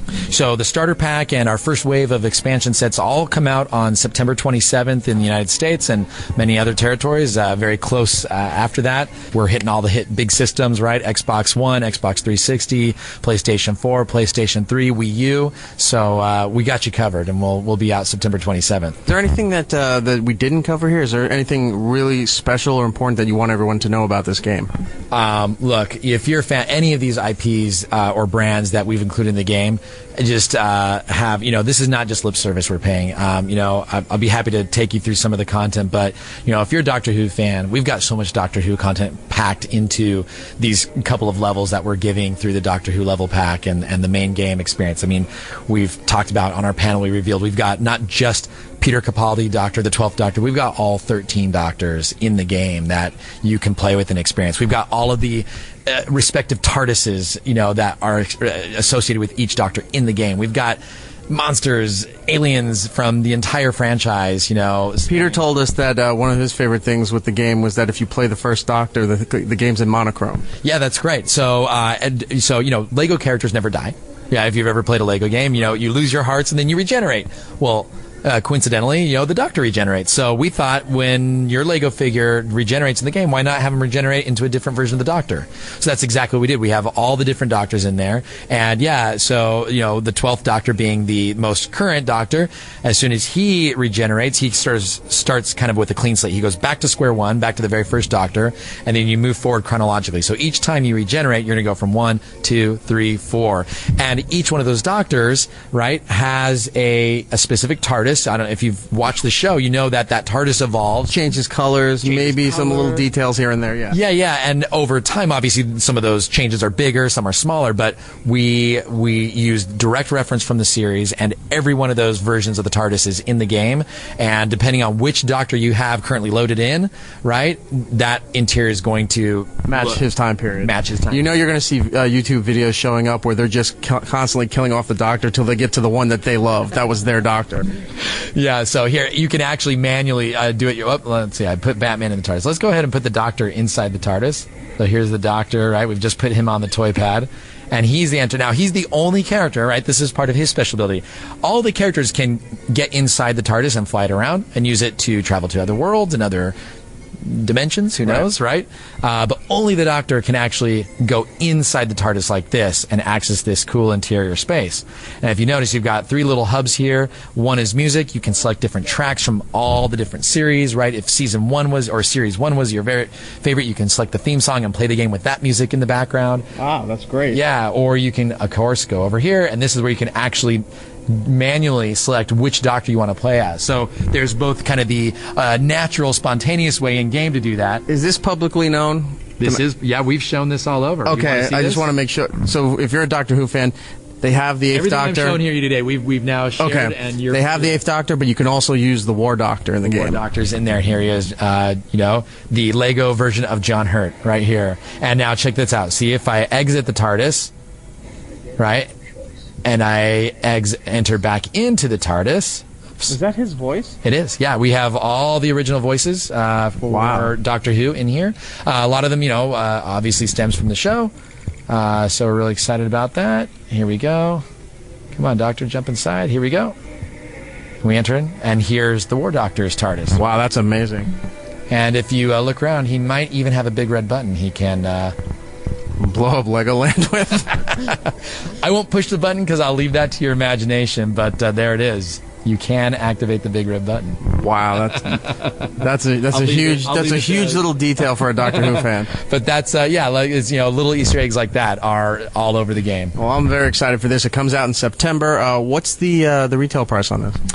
Starter pack is $99.99 in the U.S., and then you've got different packs, different expansion packs. You've got fun packs at $14.99. You've got team packs at $24.99, and then of course level packs at $29.99. Well, you should definitely go out, check out Lego Dimensions. All the trailers and stuff are up online. You should research as much as you can on it because the trailers are fun to watch, and then you read some of the articles and stuff that happen here at San Diego Comic-Con, and you're like, God damn, I want that game to come out right now. But definitely go out and get it. Doug, thank you so much for your time. You're super welcome. Thank you. You're hot. Make them red. Making it red. Hanging out in San Diego. Convention's closed. Just hanging out at night. And I'm here with Mr. Robert Kelly. Bobby, how are you? UROK, I am fantastic. I'm smoking this beautiful cigar that I saw the man make down on 5th at the cigar place that you told me about. Right. Caesars. Was it good? It's actually real good. The place, I mean. The place was cool. A little. There's 2 places. There was they're run by the same people. One's more of a cigar place with a big humidor. The other one's more of a bar with a smaller humidor. Yeah. But they were both good. It was a little crazy. Some drunk people. Yeah. San Diego drunk. San Diego drunk's different than New York drunk. Like New York drunk, is they kind of anywhere from 1 to 5 in the morning. Yeah, 1 to 5 in the morning, and they keep to themselves. Yeah. San Diego drunk is like 3 in the afternoon, and they want to talk to everybody. And hey, man, where are you from? It's like, ugh. When did the whole cigar thing come into play with you? Because it seems to be like a recent. I don't want to say a vice, but a recent. No, of yours. You can say vice. Yeah, it's absolutely a vice. I used to smoke cigars a long time ago. I started smoking smaller and smaller cigars. I never smoked big ones, right. And then I didn't really. And then it took me back actually to cigarettes. So I never, Were you doing like those White Owls or Swisher Sweets? I was doing like the Macanudo tin, the 10 tin. You know what I mean? The ones that are up on the high shelf at 7-Eleven. Yeah, like it was like a nice. It was a kind of a cheap cigar, but nicer than like fucking right. Yeah, like the Philly blunts. But I think around a year ago, I went to Paul Verzi's house, very funny comedian friend of mine, and we all sat around this fire pit, and he had all these Stokes, and he gave everybody a nice cigar, and I remember sitting there smoking it like, this is the greatest thing I've ever done. This is the most manly, relaxing thing I've done. And then I went and bought another one, and then I found out that 5 minutes down the street is a cigar club. Right. Like this club, Man Club, and I joined it for $70 a month. And I can go there 24 hours a day, and I got a humidor locker, and I get, Does it have a little brass plate with your name on it? It does. Does it make you feel so sophisticated? Like you should be swishing a brandy sifter? Well, it's a little more VFW than that. You know what I mean? I thought it was going to be that, but it's a little more, it's retired cops, firemen, and bikers and stuff like that. And I'm the only kind of, I sit there on my computer and read scripts. I'm like a nerd, but they let it go. Right.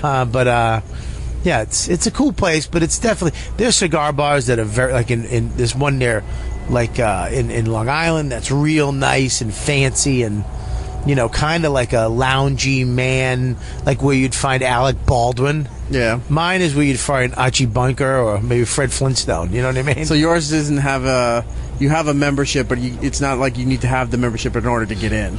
Well, no, you can get in by a cigar. But to go to the lounge area where the TVs and there's a poker room and a bar, fireplace, and some British guys with a monocle and a bear head. That's what I wanted. Yeah, like the Friars Club. That's what I wanted. It's just some old white guys and reading. Right. It's a bunch of old white guys fucking watching Storage Wars all day. So you were hanging out with Paul Verzi, and he's on the road quite often with Bill Burr. Yeah. And Bill has talked about in the last year or so, he's also picked up the cigar love for the cigars recently too, and he's going all around to the bars, finding good cigars. He did Comedians in Cars Getting Coffee with Jerry, wound up at a cigar place. Yeah. So you're rolling in good circles here. You're never not going to find somebody that has one. I don't inhale it. I talked to a doctor about it, for one. Dr. Steve. And I said, I'm smoking cigars now. And he goes, yeah, it's fine. He goes, you inhaling? I was like, no. So I was like, okay. He's like, you're fine. Yeah. I don't inhale it. I smoke the finest cigars you can get. Right. I mean, I don't smoke shitty cigars. I have a humidor full of really, really expensive cigars. Yeah, great. I mean, just top of the line. And I fucking love them. There's nothing like a Diet Coke or like a nice latte and sitting there and going to a cigar bar, and because I don't drink, I don't use drugs, I don't party, I'm trying not to eat shitty, so for me on the road, something. I can't get hookers. I can't even troll for hookers anymore, which was fun, so I'll go to a cigar bar, sit down, buy a bat, smoke it, write some jokes, read some shit, hang out, and then I'm good to go. One of these days, if you're enjoying such fine cigars, you should go and treat yourself to a really nice tailored suit, like custom made for you, with just three-piece, with the vest, pinstripes, and just sit back with a cigar like you're some kind of banker or a man of money and power. Well, it's weird because you say that. I'm actually thinking of when I fly to wear a tie. Oh, like the old days. I want to wear because they from the limo guy to the fucking flight attendant, they treat me like shit. Yeah. I mean, the guy today, the limo guy, I'm sitting there. I got my bags. He just all the way back to the car, and then when we got to the car, like 3 feet away, let me grab that. It's because I'm not wearing a suit. Right. The flight attendant, I'm in first class, treats me like shit, but if the guy wearing the suit jacket, she treats him with more respect. Because he's probably going to give her a 20 just for getting her, the Bloody Mary or an Are you supposed to give money? No, you're not supposed to, but she's probably those guys in first class are, accustomed to getting what they want when they want it. So if it's like, can you give me maybe there's a 2-bottle limit per purchase, of the vodka or the whiskey, whatever, and they slip him another bottle, and he slips her like a 20. I think I want to start dressing the part. Just like wear a jacket and a tie, and maybe not even tuck in the shirt. Just get some of those Penn Gillette suits. I just got a custom jacket made. Nice. In New York. I went down Antonio's. Was this for you because you wanted to, or is this for work? Well, I've been hitting a lot of these premieres, a lot of these red carpet things, and I have some nice shirts and stuff, but I'm a big guy. I really can't get a suit. I want to lose weight, so right. I don't want to spend $5,000 on a suit or $2,000 on a suit, and then it's obsolete in 6 months.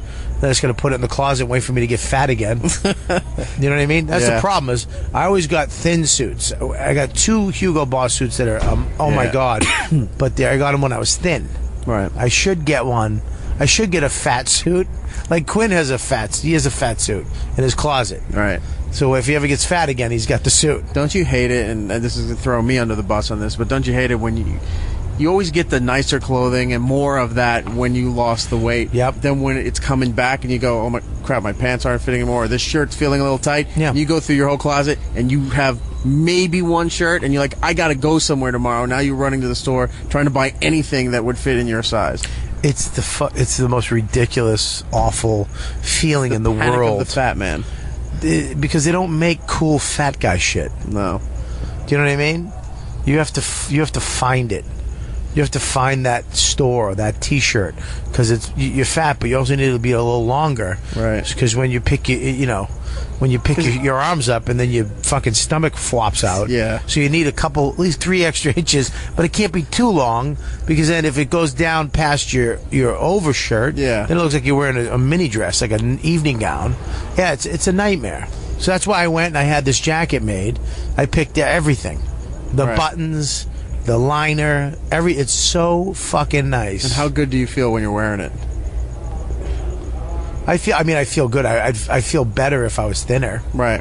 But when you get something custom made to fit your size, how great is that feeling when you sit down? It's like, look, I'm sitting down. It's not tightening up at my knees. I don't feel the lower back part of the jacket feel like it's going to split. Yeah. Unbelievable. It makes you really feel like $1 million. It does. But we still got to lose the weight. Yeah, I agree.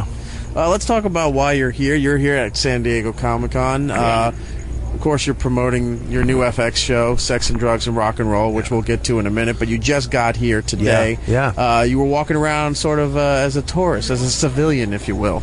Yeah. I was. Well, they had me coming in tomorrow. Because tomorrow night's the Fox party and FX party, and I was supposed to come in tomorrow and then just go to the party, and then Saturday we're fucking packed and blah blah blah, and Sunday is the big event for our show. But I wanted to walk around and be a nerd and be a civilian, and I wanted to see what all this crazy shit was about. Right. So I asked them to bring me in a day early. They said fine. I got here. I put my bags down, I got my pass, and I just started weaving in and out of this madness. And it was a little more overwhelming than I thought it was going to be. Yeah. I mean, it's massive. And at the time that we're doing this and that you were here, it's the first day that the con is open to the public. Wednesday nights, they have preview nights where the press and professionals and have certain IDs can go and walk the floor. Yeah. But this is the first day that it's open to everybody, and it's just going to get bigger as it gets up to Saturday. Yeah, I can't imagine that it's going to be bigger. It's pretty epic. Right. I mean, there's not. I thought there would be more, and I guess that will come tomorrow and Saturday. More people dressed up, in weird outfits. I saw a lot of it, but I just saw a lot of fucking dumpy people like me walking around with cool shirts and huge bags of shit. Right. But it was pretty cool. I mean, I love comic books, and I got a couple comic book friends. One of them's here. I think 2 of them are here, so I spent all day looking for them, and you're going up and down these aisles, and it's so weird to me that this is all from comic books. Like this started from fantasy. If there's a documentary, I think it's on Netflix right now. It's called Comic-Con that Morgan Spurlock put out. And he talked to, Stan Lee and, of course, all the other staples and stuff. And they show where the con started back in the 70s, where it's just guys who like comic books, and this was the only way they could buy, sell, and trade their collections. And that's all it was. And then it built up to this mega whatever you want to call this right now, where movie companies and TV companies are renting building space to wrap the buildings to promote their television show and to debut 1 to 2 minute trailers of something that may happen next year. This is like the place to debut everything. Well, driving here in the car, every bus is wrapped, every building's wrapped. It's like, did you see when you were landing? It's like being in the future. Did you see when you were landing that one building is wrapped in Conan O'Brien? Yeah, that you can see from the plane as you're trying to land. It is. It's like the future. In the future, it's like they're just all advertising. Right. That's what it's like when you come here.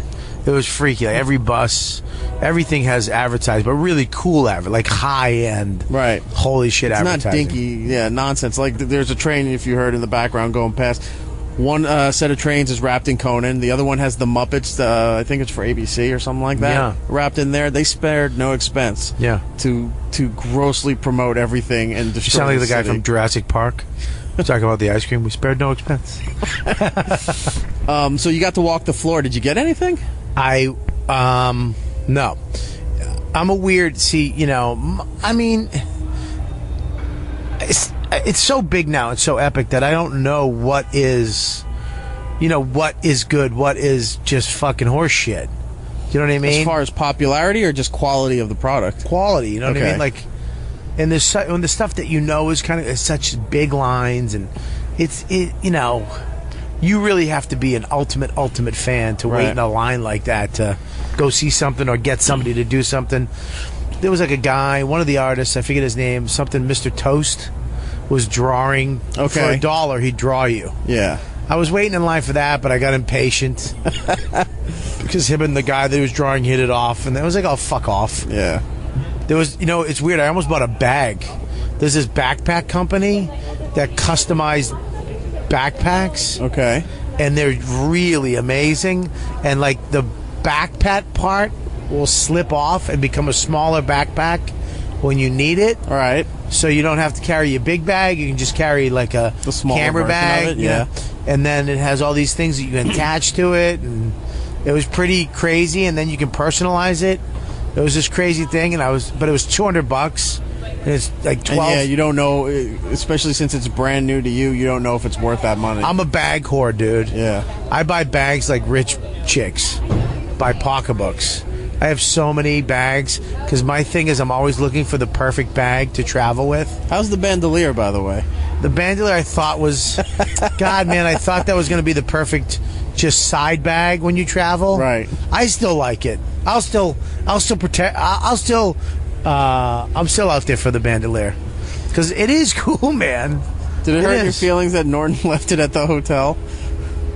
What hotel? Remember, he told you a story that you gave him the bandolier, and he had it with him. So I want to say Cleveland, but that might be wrong. He was somewhere, he had it, and he just wound up. He never put it on, never did anything. He left it there. Well, I gave him one at my house, and then the next day I woke up and it was on the front door. It was on the doorknob. I've given it to him a bunch of times, and he just leaves it like on my doorknob or on my front stairs. It's like Scarlet Letter. Yeah, I like the bandolier, but I almost bought a bag today. But there was a couple things I almost bought. I want to buy a Hulk figurine for my kid. Okay. There's a few things I want to get. He's young enough. You can just stop by a Target on the way home. I know, but it's a little different. That hey man, this is where I got this for you. The first year, my TV show that I was on. Right. And I went to Comic-Con and I got this for you. I think things like that have meaning. Okay. You know what I mean? Is he old enough to understand it, though? Or is it more like he's old enough, more meaning for you that you knew he's old you did enough that? to understand that Daddy got it for him, Right. and he'll play with it and love it because I gave it to him. You know what I mean? Yeah. So there's meaning because I gave it to him, but I don't know. I don't know what I'm going to get him. I mean, I don't know. It could be that. It could be something else. There's so much shit here. There's so much stuff that I don't know what the fuck to get. To be honest with you. Right. Right across from the hotel that we're hanging out here at, the whole park in that is bought up by FX, and they call it the FX Arena. Yeah. And they're displaying a whole bunch of really cool things for the new season of American Horror Story. There's a huge human-sized snow globe that you can go in and pose for a photo, and they turn the snow on for Fargo. Yeah. There's there's something for The Simpsons over there. Archer is there, but there's this huge rectangular HD screen that has been running Sex and Drugs and Rock and Roll all day. Yeah, on that. That's got to be pretty amazing to walk in and see the show that you're on and go, oh my God, they're really pushing the hell out of this. FX, I can't believe how great FX is. I got like 5 or 6 different buttons they were hanging out just for that show. Yeah, I can't believe how great. I mean, their publicity is amazing. It's fucking amazing. It's cool. It's not like cheesy or fucking forgettable. Right. It's really cool. The show, the stuff they're putting out is awesome. But yeah, it was, I walked over there. I was there today. And I'm kind of sitting there. And there's people just sitting under the sign, yeah, and hanging out and looking at it, and I'm sitting there, but they don't know because I'm not on it. Yeah, you know what I mean? I'm in it, but I'm not on it. So they're just kind of. One dude was like, "Oh my God, dude," and then I was like, "Hey, what's up?" And I just left because I felt I don't want to be too cheesy, you know what I mean? But yeah, it was awesome, dude. It's just sit there and kind of thumb point to it and go, after next week, you're gonna know who I am. Well, it's I don't care who you are. You might get over it, I guess, at some point, right? But you look at something you're in, and it's on a wall, or 4 walls in the middle of all this other epic shit. Yeah, it's a pretty wow. You're like, holy shit, that's cool. Is it as cool as your friend that was here earlier, seeing that big mural on the building next to him as he's trying to park, and he said, "God, do I need to pay for parking? I'm on the wall." I know. Yeah, he's in Minority Report, which is huge. Yeah, we did the NYC 22, which was a cop show. Okay. And he was just one of the coolest. Where'd that air? That was on CBS. Okay. Robert De Niro. Wow. Produced. And yeah, dude, I thought that thing was going forever. Especially with that name attached to it. Oh my God, dude. Canceled 4 episodes. Oh, jeez. They never. And CBS at the time had they had so many hits on their hands. Right. They canceled 1 show that year. And then this is to keep the others in line. It's like, look, we're not just gonna let anything on the network here. This one's gonna go. It just didn't work out for the network, man. I don't know what happened, but we kept in touch. Right. And then he was the star in Kinky Boots, which was massive on Broadway. Right, it won a lot of awards. Oh my God. Yeah, it's fucking crazy. That's the Cyndi Lauper play. Yep. And then so he sings, he dances, he's good looking, but he, I thought he was faking it when I first met him. How nice he was. Nobody's that nice, right? But he is. He's like one of the only guys that I've ever met that is that nice. He's Clark Kent nice, and he's never not been that guy. Is Brian Regan nice? Yeah.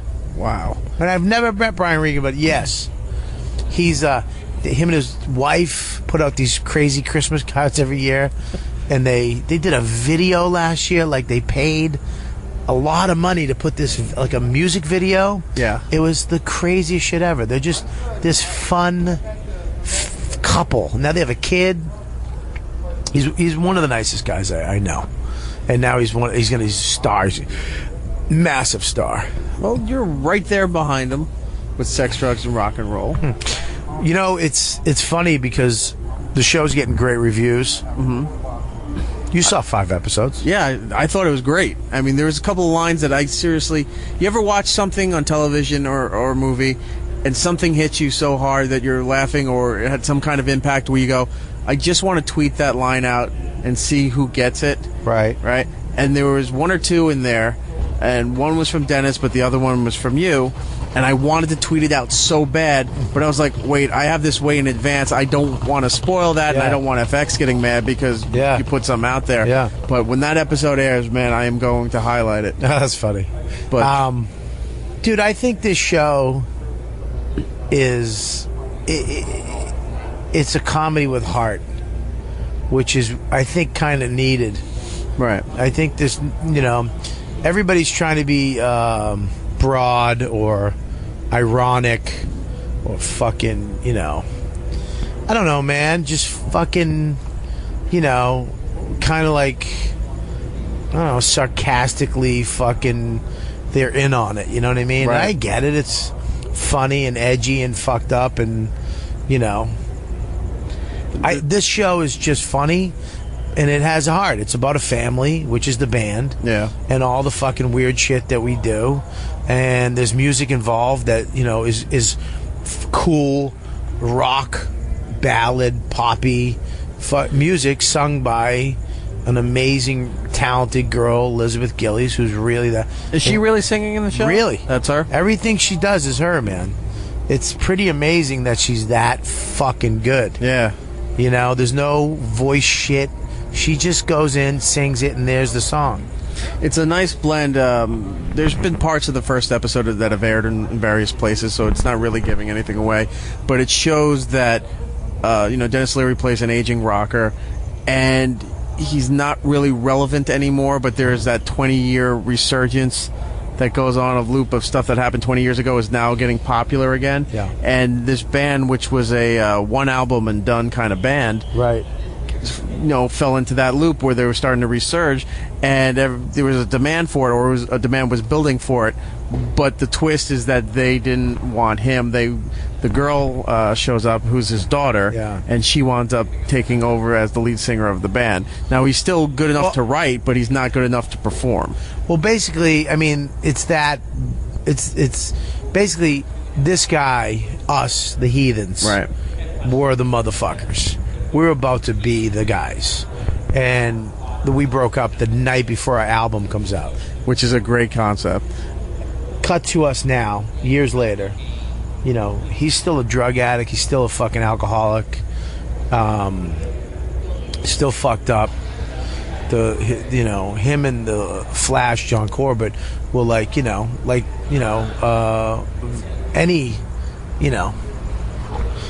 band, guitarist, lead singer, writers, the Beatles, Aerosmith. Right. They love each other, but they fight, all that shit. And basically, it's 20 years later. He's got no money for rent. His his manager's dumping him. Everything's going down the fucking hill. And then he finds out he has a daughter, and she's, only using him to boost her career. Well, she says, I want you to write. You haven't been my father, so fuck you. I don't care about that, but you're going to write me music. You're going to make me famous because you and Flash and the band were the best. Yeah. And you guys are going to write songs for me and make me huge. And he agrees to do that, thinking he's just going to siphon her money away. But then she finds out that she's really fucking amazing. So then he has something on his hands. Right. And it's almost like fuck. So it's like this guy who's never going to make it. Never. And he's got to live through his daughter. And he's got to help her make it. Right. And it's this, weird family thing that happens. And where it's like, I'm the uncle, and he, rehabs the uncle, and, the brothers and sisters. And she winds up dating Flash, who's like 50-something. And he winds up fucking banging his daughter just to get back at him. It's a weird, it's a weird dynamic. It's weird, man. It's a crazy, fucked up little family, but it has a lot of heart, man. There's moments in this. You didn't see the later episodes. Later, like 7, 8, 9, 10, is where my character in Rehab, John Ailes, kind of break off from the band and start doing our own weird shit. Yeah. And it gets pretty funny. It gets real funny. Leary's kid actually wrote this story arc for us, and it was his son. Yeah, his son, and it was pretty fucked up, And then, of course, man, you got on set we got Jim Serpico, right, who does all of Leary's stuff. He's just a fucking savant when it comes to this stuff. Like on set, there was a scene that we couldn't get, just wasn't funny. We couldn't get it, and Leary gives us a lot of leeway to, improv and find. Yeah, I was going to ask you that later on. The fact that you're saying that a lot of it's pre-written, but he knows you're a comic. He hired you because you're a comic. Does he allow you to do the process, saying, "Look, this isn't working. Try something new"? Well, that's why he does that. They casted this thing brilliantly because he casted people that could fucking go off, kind of do their thing, and he lets us do that a lot. Right. Like this one episode. What was it? Serpico just gave Rehab, who was sitting there, he goes, here's a cabbage. He goes, I want you to make this into a bong while everybody's doing the dialogue. You know what I mean? Just that little thing. And he's sitting there just carving out this piece of And then he makes it, and he puts a thing, and he puts weed in, and he fucking takes a hit, and it gets to his line, and he's like, ugh. And I'm like, dude, where's my lettuce? And he goes, it's cabbage, dude. This is cabbage, it's not lettuce. And it wound up being the funniest shit ever, but that's because everybody around us is fucking kind of hilarious. Right. You know, even the executive producers, Serpico and Tom Saletti.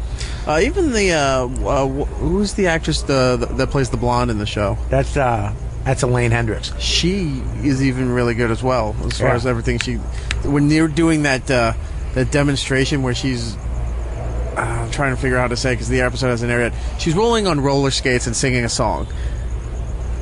That I'm watching it, I'm like, that has to be improv. They said, just go. Here's the concept, kind of just go with it. And she seems to catch up and flow with you guys really well. Yeah, well, those scenes, that's the therapy thing. Yeah, we all kind of had to make up our shit. Like, what's his name was on some electric bass. Just stupid. And they gave her roller skates and a ukulele and put her in short shorts. And they gave me like 19 drums and a scarf. So we all kind of just so it was just us making each other laugh that day. You know, I mean, but that scene was actually funny for her that she was doing it, but it was also really hot. Right. Because she's smoking hot and she's just going back and forth in these little shorts. It had a bit of a roller girl feel from Boogie Nights. Yeah. Yeah, everybody's fucking great, man. I mean, Liz Gillies, she's hilarious.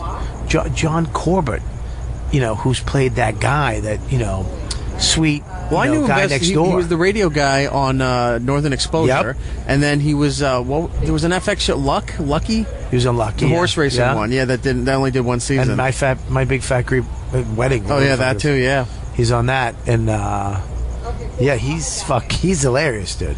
He's so funny, but he's so funny like in between takes too. You know what I mean? He's been in the business so long too that he'll be like, his character doesn't seem to get.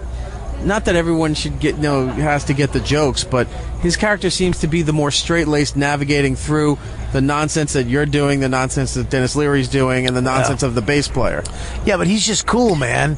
But he's cool funny. You know what I mean? Like, he's like, he's not getting back in the band, fuck you. And then he sees a picture of Johnny's daughter in a bikini. He goes, I'm in.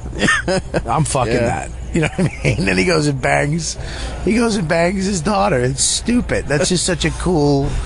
You know what I mean? That's a rock star move. That's such a rock star move just to go bang, And then, but you actually see him as it goes further and further. He gets more fucked up because he is dating a 21-year-old. Right. So it gets a little weird later in the, like a family, like that weird shit that happens, and he gets real funny. There's a couple of scenes he made me laugh so fucking.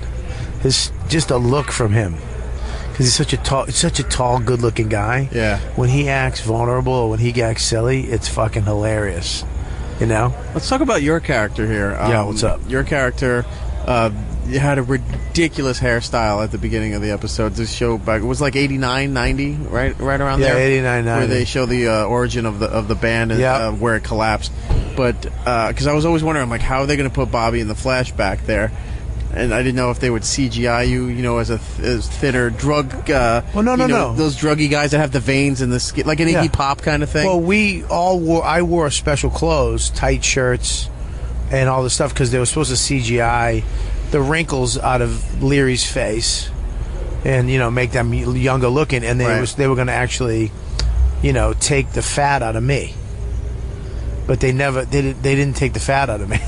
So you were hidden behind the drums, I think, for the flashback. But still, like, I looked at the poster of certain things, these photos that we had, right? And like they looked younger. They took the wrinkles out of their face, but apparently they ran out of money because they didn't CGI my stomach. Yeah. And I was literally wearing tighter shirts, smaller shirts, because they were supposed for the CGI. They said we need him to. Well, to be fair, it was black, and they're mostly backstage scenes, so they kind of get away with it. I'm fat in it, and I should have been CGI'd, motherfuckers. They could have thinned me out. They could have. So it's just me with hair. It's just me now with hair. Like I've been fat this whole time. You think they're in the editing, and Dennis goes, "No, leave it. It's funny." Oh yeah. Oh fuck yeah. He's like, it's funnier. Absolutely. Where is the thing too where I see in some of the promos there's a slow walk where the whole band is together, but you have are you wearing blonde hair, like a blonde wig or something, in a green suit? Yeah, that was that was one of the worst days of my life. There was 2 days on the shoot that really fucking sucked for me. One was that day because they picked a lime green suit for me, right, and a blonde wig. We had to do like a 70s wedding thing as a band. Yeah, and of course everybody gets cool stuff, cool wigs and cool things. And you got a leisure suit. Like Corber's funny because he wore his wig backwards intentionally. Nobody says anything. Someone should notice that. Right. But he's just making us laugh. And there was one part where, like, we're all on stage, and he just takes his ball sack out, and he turns around to us, and he's got this big sack, and it was just funny. You know what I mean? Just made us laugh. Right. Me and Dennis and John. But so was that scene in one of the episodes, or was that just something you just shot for promotional? That's in one of the episodes. We're doing that, and I had to wear that too. I look like my mother. I'm not even kidding. I look like my mother. It's me with hair, me with straight hair. Shoulder length straight hair is one of the worst things I've ever seen in my life. How'd you get the part? Was it because did you know somebody, or did go through the part audition? Of Bam Bam? Yeah, he wrote it for me. Dennis, which I didn't know. But yeah, he had me in mind writing it, and then he just gave it to me. It was the first part I ever got. Why?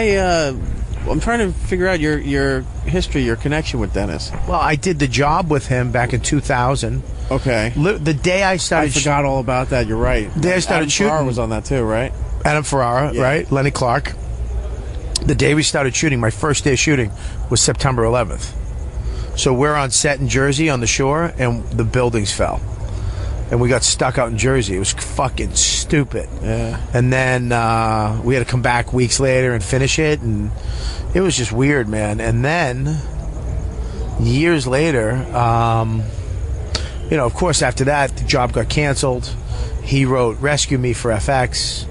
Kind of, that show, The Shield, all that type of shit was what really made it kind of edgy and cool. FX. And then I met him. I did the Comics Come Home. Okay. I did the show. And, I started working with Serpico, because Jim's my manager. And he only manages a couple people, but I was one of them. And I wrote that book. We sold the book for cheap. We made the movie. Then we got a book deal out of it for cheap. We made that movie. We got a Tribeca. Right. Got the book deal. Then we sold a thing to FX. We got a script deal with them. Wrote a script. Never got picked up. Right. The year after that, I booked Bronx Warrants, which was a great cop show. With Serpico and Leary and them, and Godfrey was in it with me, and it was a great cop. Never got picked up. And then through those meetings and knowing him, and going in the office and shooting the shit with him, and we kind of have a love-hate relationship, right? Because he busts my balls, and it's this weird, fun, fucking fighting relationship we have. But I love him to death. He's always just so nice to me, and so helpful, and then this part came up, and I was like, shit, I want it, but I knew there was other comics who can drum. I didn't know how to drum, so I immediately took drumming lessons and learned how to fucking at least play the songs that I heard, right? The Sex and Drugs song, and then I found out he just gave it to me. I didn't have to audition. I was like, what the fuck? You know what I mean? He gave the part to you, or he wrote the part for you? He wrote it for me. He did write it for you. Yeah, but I didn't know that. Okay. I just knew there was a part. What does that feel like to get the job and they said, no, we wrote it for you. It's yours. I didn't know that until we started doing press. Right. Yeah, I didn't know that. I mean, they gave me the part, but I didn't know. I thought I was going to have to audition and go up against a bunch of dudes and, win the part. So you get the part, you're shooting and doing stuff. Yep. Thinking, oh, great, I got the part. And then after you're already starting to do stuff, you do press, then you find out that it was written for you? Yeah. And we were actually doing some press thing. He goes, no, I wrote the part for Bobby. I go, you wrote this for me? Like in front of fucking hundreds of people. Yeah. He's like, yeah. I go, well, you just assumed I knew how to play drums? He's like, what, you did? I go, no, I fucking learned. He goes, well, good. I go, yeah, but that's like writing a fucking an astronaut movie and assuming the guy will fucking know what it's like to be in space. So, right. You know what I mean? I fucking he's like, well, now you know the drums. I'm like, so I helped you. I'm like, all right, you know what I mean? But no, I mean, it really did. Yeah. No. So you're still drumming? You still taking lessons, or? I take lessons every Monday, and I drum when I'm home for at least an hour or two a day. Right. Yeah, when I'm home. Is this something you enjoy, or is it just strictly at work? No, I love it, but it sucks because learning an instrument in your 40s is stupid, especially drums. Drums to get your fucking left foot and your right foot and your right hand and your left to do different shit, and then to see real drummers and see what they actually do, and then look at jazz drummers, you're like, it's a constant, like, I'm never ever going to be good type thing. But I can play the songs, some of them, most of them. We're obviously hoping for a second season, but if it doesn't have a second season and it goes away, you still going to continue with the drums, or you're going to be done with it? Yeah, I'm going to play drums, yeah. I've always wanted to play the drums. Billy Burr, 20 years ago, he plays the drums. He's an amazing drummer. And I was like, dude, I always want to play the drums. I used to have a cymbal, and I used to take my my graduation tassel and hang it off of my rearview mirror and use it as a cymbal and fucking play Tesla in the car, my Toyota Corolla, And he brought me in his basement one day and went all the way out to his house and down to the fucking drum kit. And I remember he got on it and he was playing some fucking Zeppelin and When the Levee Breaks, and I was like, oh, what? And I got on and I just sucked and couldn't do it. I was like, ugh, why can't I could hear it, I could feel it. And then he goes, dude, you got to take this, and he gave me a drum pad. And he goes, hey, I want you to just go do paradiddles, triplets, and doubles. And so he showed me how. I was like 1 1 2 1 1 1 1 1, and I did that, and I took it home and I did it for like 6 seconds, and I was like, fuck this. This is boring shit. He wanted me to just. I wish I fucking was such an idiot, because if I did that back then, I would be a great drummer now. Yeah. But if I could just see through it. So you're taking these lessons, and before you can tell a lot of your friends, comic friends, what it's for. Yeah. Were you talking about drumming? Were they busting your balls that you were trying to learn an instrument at this age? No, I kept it. Like I said, I didn't know I got the part. I wasn't telling anybody shit. I'm not saying, hey, there's this part, and I don't want anybody else. I'm not giving myself fucking competition. Right. So I kept my mouth shut. Okay. I kept my mouth shut. This guy, Bill Haywood he's a band called Break the Butterfly from Scotland. It's a real popular band in Scotland, and he would listen to my podcast, and he was like, look, I'll teach you. So over Skype, 3 times a week, 2 hours at a pop, we would do lessons for 2 months. And I'm talking 3 times a week, sometimes 4, for 2 hours at a pop. And it took every ounce of that to get me to play fucking AC/DC. Do you know what I mean? Like, at the end of that first month, I could play an AC/DC song, which is the easiest fucking song in the world to play. But, he... what was it, like Back in Black? It was Back in Black, but no, that was Highway to Hell. But every AC/DC song is pretty much the same thing. It's just, yeah, it's just, and then go into it. Yeah, it's just 4, boom, stunum, stunum, and then there's some fill, boom, bap, whatever the fuck it is. You know what helped me a lot? If you ever learn to play the drums, YouTube kids playing a song, because kids play drums, but they pretty much break it down to just what the fucking beat is, what the groove is, and a simple fill.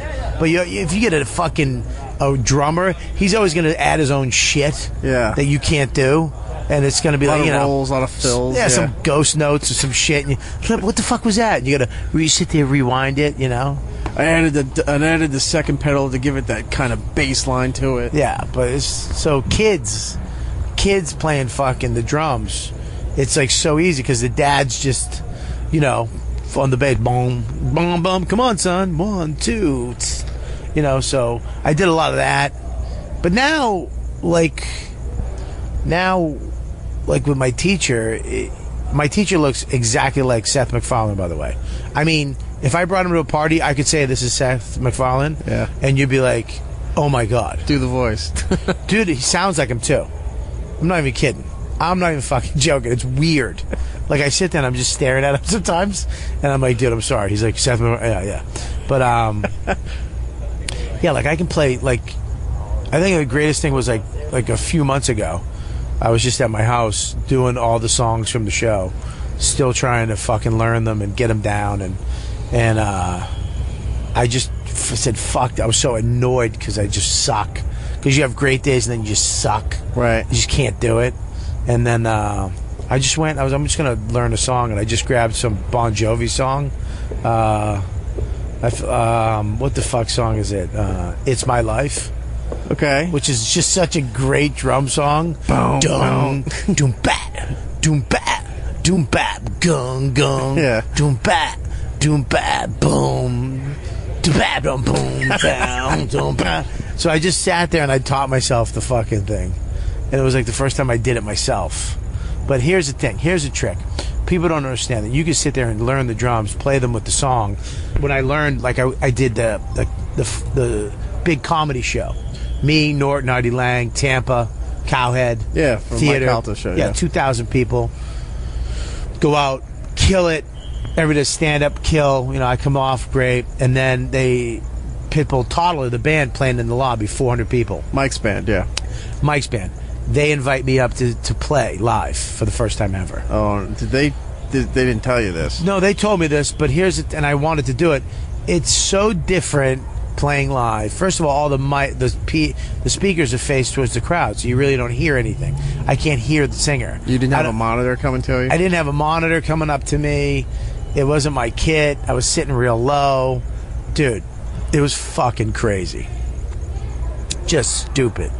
Playing live and lip syncing the drums are fucking so far. It's like from here to the moon how different it is. So I got to start playing live with actual band is the next thing. I'm going to play with a guitar and a singer.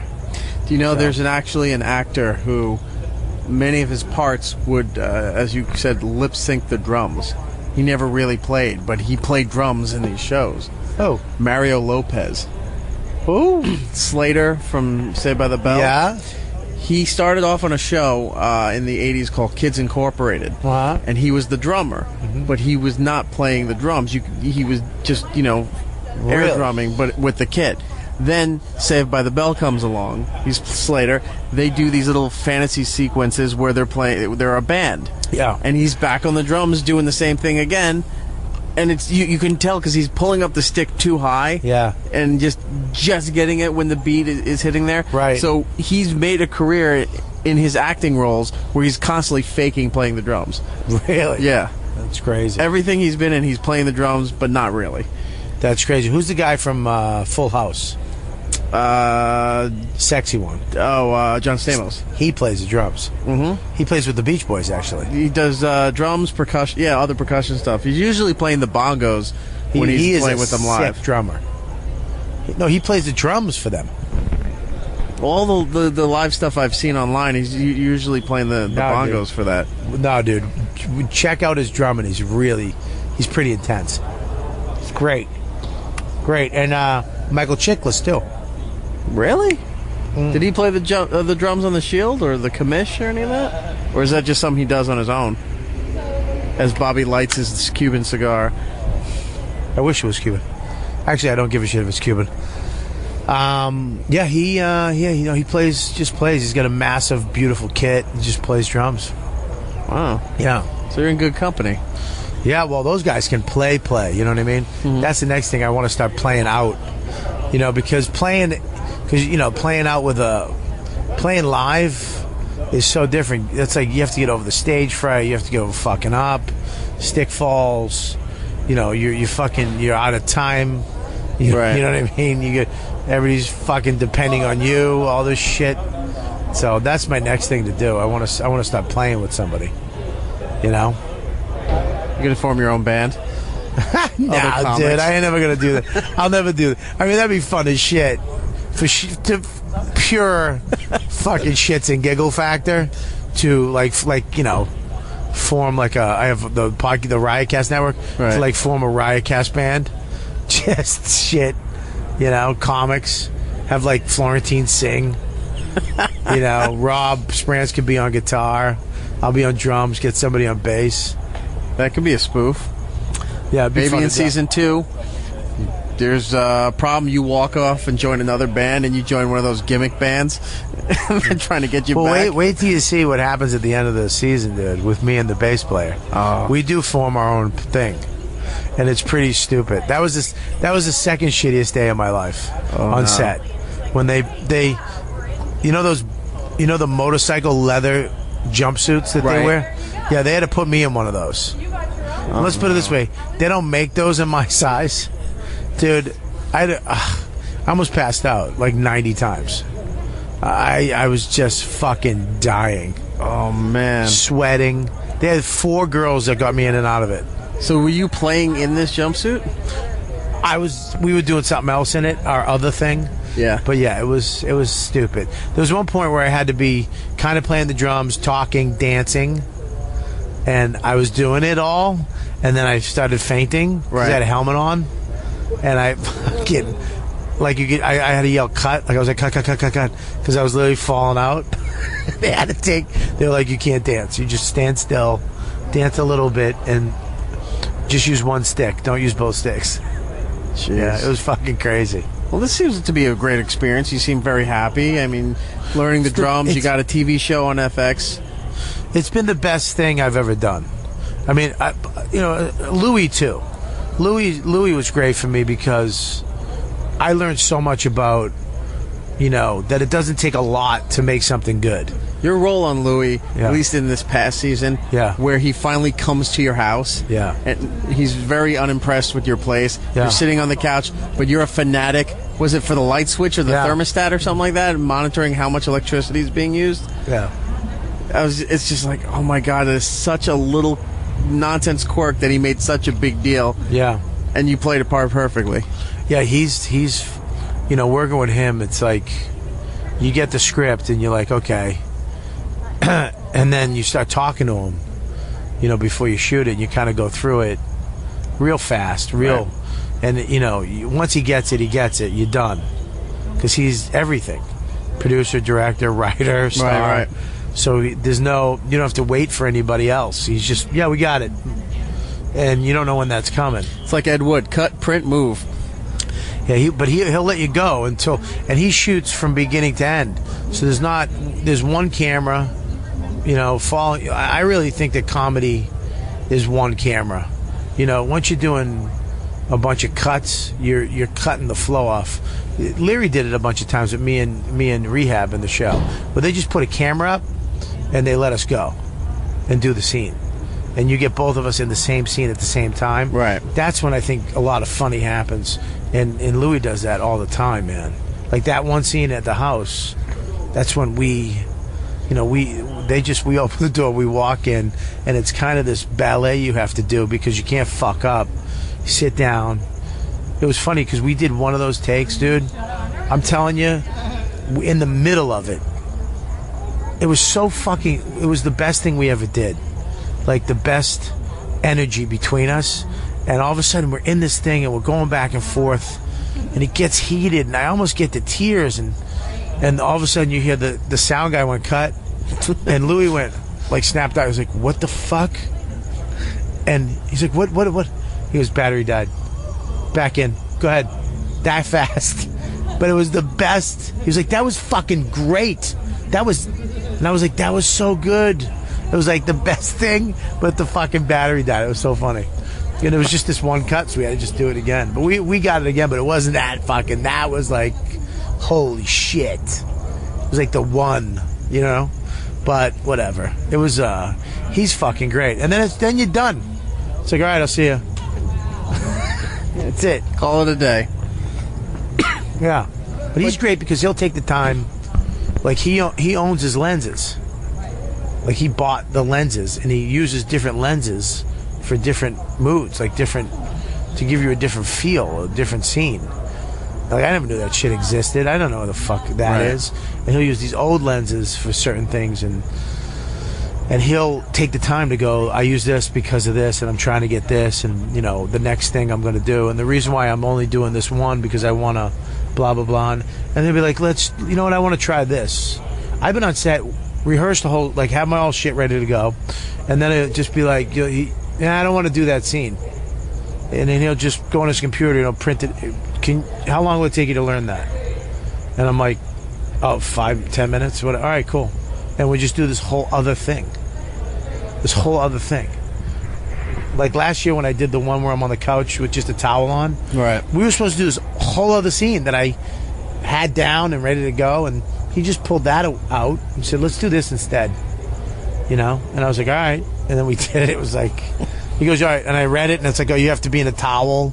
And I was like, fuck, I had to get naked again, which, just sucks. You know what I mean? But whatever. You do it because you have to do it. Yeah, I don't give a shit. You know what I mean? You are what you are at the moment you are that. So there's nothing you can do about it. It's not like, So I was just fucking naked with my tits hanging out. Good Instagram fodder for that. We've been at this for a while, Bobby. Maybe we should just wrap this up and let you enjoy the rest of your evening. When does the show debut? July 16th. On Thursday FX. night. FX, 10 o'clock. And what kind of press do they have you doing here at San Diego? Saturday, all day, interviews just all day, back and forth. I mean, it's weird, though, because I'll probably do different shit, like, what's her name, Liz, John Corbett, and Dennis will be doing a lot more than me and Johnny Ailes, I would think, in Elaine, but, they'll just split us up, do a bunch of shit Sunday, and then Sunday is we do some autograph signing thing, which was always weird. Don't you have a panel? I thought I read that. But then we have a panel after that. Okay, yeah. So we have the autograph thing, which, I've done that shit with famous people before. Yeah. And they, you look like their manager. You know what I mean? You got to kind of... And if there's a line, and God forbid, like, the most famous person starts talking, then everybody else just standing in front of you like this. Like, come on. And they're not talking to you, and you're like... Go. And they're, like, just waiting to get to that Dennis. And you're like, ugh. You've already signed it because you're in the cast. I want to talk to the guy I'm here to see. Yeah, that's pretty fun. But whatever, it's cool. But then we get the panel, which will be cool. Right. And then that's it. Is this the last leg of press, San Diego? And then after that, the show's on, and then that's it. Yeah, we got the premiere on Tuesday in New York. Where are they doing that? A theater. Yeah, some theater on the west side. Right. Forget where it is. Some theater, and then they have a party. And then Thursday night it's on. And Thursday night while it's on, I'll be at Gotham Comedy Club, fucking headlining. How soon do you usually find out if the show's doing well that they're going to greenlight it for a second season? FX would probably do it for you guys to know, end of the season, before I could say, dude, we got picked up. Yeah. Maybe, I don't know, maybe halfway through. I don't know. I have no idea. From the episodes that I saw, it was really good, and I do hope it gets picked up for a second season because it was very funny. You have some weird lines.